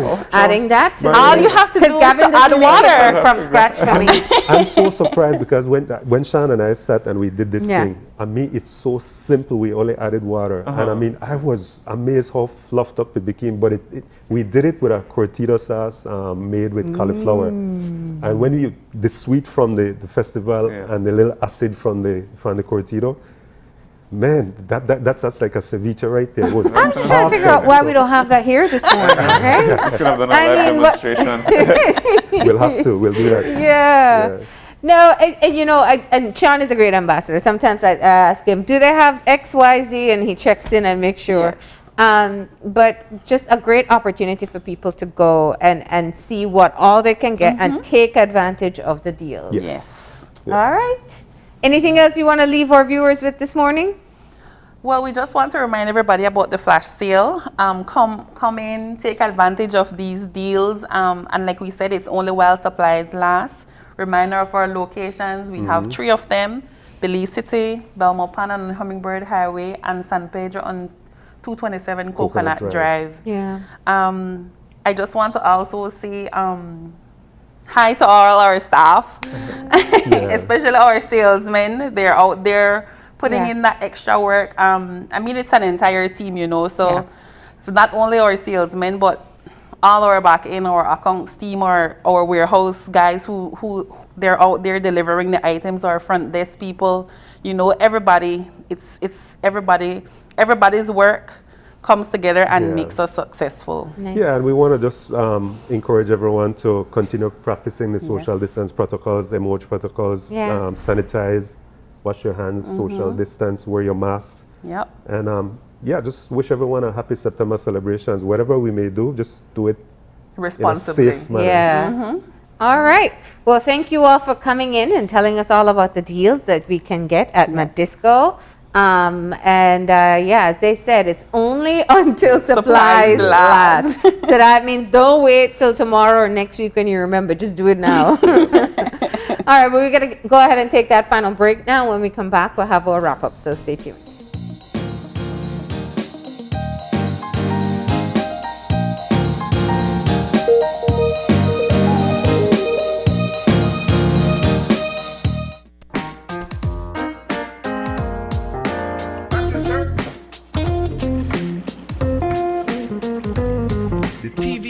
Is always with you, from live TV, sports, and on-demand titles. Choose your plan today. Plans start as low as $15 per month. My TV, entertainment, anytime, anywhere.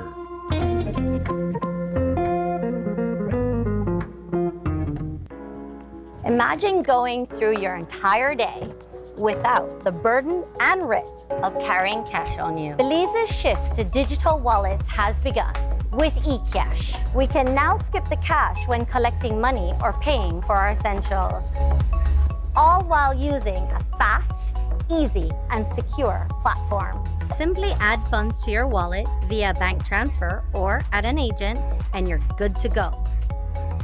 You will be able to make quick, easy payments simply by scanning QR codes. And best of all, it all happens just like that.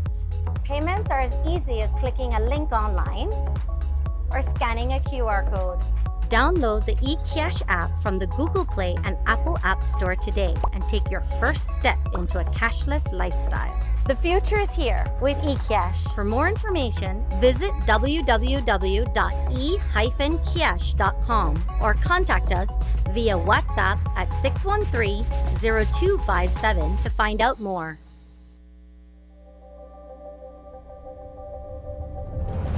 Bringing people together has always been SMART's mission and passion. That is why we are proud to have built a locally independent quality network from the ground up that spans the country with over 100 sites.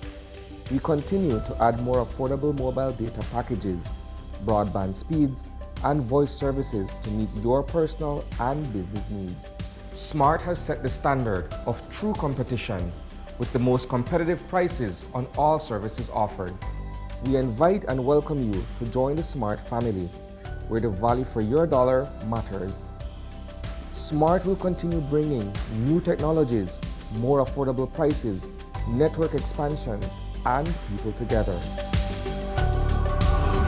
SMART, bringing people together.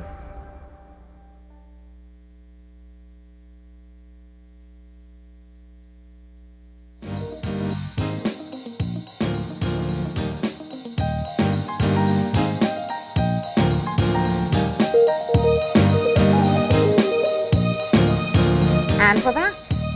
Yep, and we are just getting our show wrapped up. We want to say thanks to all our guests for coming in. We had a great set of conversations this morning. Yeah. I think it was super interesting. First, getting an update from BSI in relation to all that's going on with the Belize Sugarcane Farmers Association. And then we talked all about the WIT at Turnef, which is a super exciting project. Yeah. They're going to be sinking the ship by the end of next month. And it will be a new dive attraction, not just for tourists, but also for Belizeans who want to see something new. Oh yeah, for sure, and it's and all the details that goes into it. Oh yeah, and I think it's going to be a super unique project, and based on the conversation, it's going to be something interesting and in the region, and so it's going to hopefully attract more persons, and maybe one day. I don't know about you. Maybe you're gonna get yeah. Let's see. Or you're gonna get certified. I might finally finish my certification and get to diving. I know now. This is like more incentive, right? Yeah, of course. But I think you can snorkel it too. Just saying. Baby, you want to go inside, right? You don't want to just see the top. Yeah, it did remind me for a moment of Little Mermaid. like diving into a sunken ship, but. In the bigger picture, though, I think one of the things is I have to say kudos to TASA in doing all the due diligence behind it and ensuring, one, that it would be executed safely, but even more so being able to diversify how they're able to sustain the organization. And by extension, the protected area as well. Yeah, and I think that one of the big things that came out of that conversation was how important the due diligence and the environmental concerns were to everybody. So even though it might seem counterintuitive to think you're putting a concrete ship in the water, it's actually gonna, or it will cause long-term benefits, and not just for the economy and the tourist dollars, but also based on what happens, perhaps potential reef regeneration, fish and other marine animals will inhabit it, as that tends to happen when there are things underwater. So it's going to be an interesting project, and I hope it goes well. That's right. And lastly, we want to say thank you to our friends from Medisco. Definitely hearing about all the different sales that they have and products that they're offering. Over the years, we've been working along with Medisco. We've been having Medisco and they share the different products. And the opportunity that you have right now is that you can go in and access these products through the retail service that they have. And also, there's a great special on quite a number of products, 50% off on their flash sale items. And the wines, some as low as $25. Yep, and of course you can get all of your cleaning supplies and some of the your masks and things like that that are still, of course, extremely important today. You can get them at Medisco. Colored masks, yeah, so you can color coordinate. Also for the kids too. There you go. Or if you like to wear dinosaurs and stuff on your face. Yes, I do. Thank you. You can get that for yourself as well. Yeah, that's right. I'll bring my dinosaur mask next time. No, but thank you to them. But do remember, that they offer delivery service, so you can get your items shipped to you. If you don't have one of their stores in your area, you can contact them via WhatsApp. They have these numbers posted online, and you can get just a wide array of products. I mean, we can talk on and on about the different products that they have. So do check them out, and we thank them for coming in. And great job on the scholarship program too. That was really nice to hear. Yeah, I know, absolutely. Yeah. But that's just about all the time we do have for today. So if you want to contact us, you can email us at oie@channel5belize.com. And you can also find us on Facebook at Open Your Eyes BZ and Instagram at OIEBelize. And remember to tune in tomorrow morning at 6:30 when you open your eyes. Start your morning right. Until then, keep your eyes, your mind, and your heart open. We'll see you soon. Enjoy your day, please.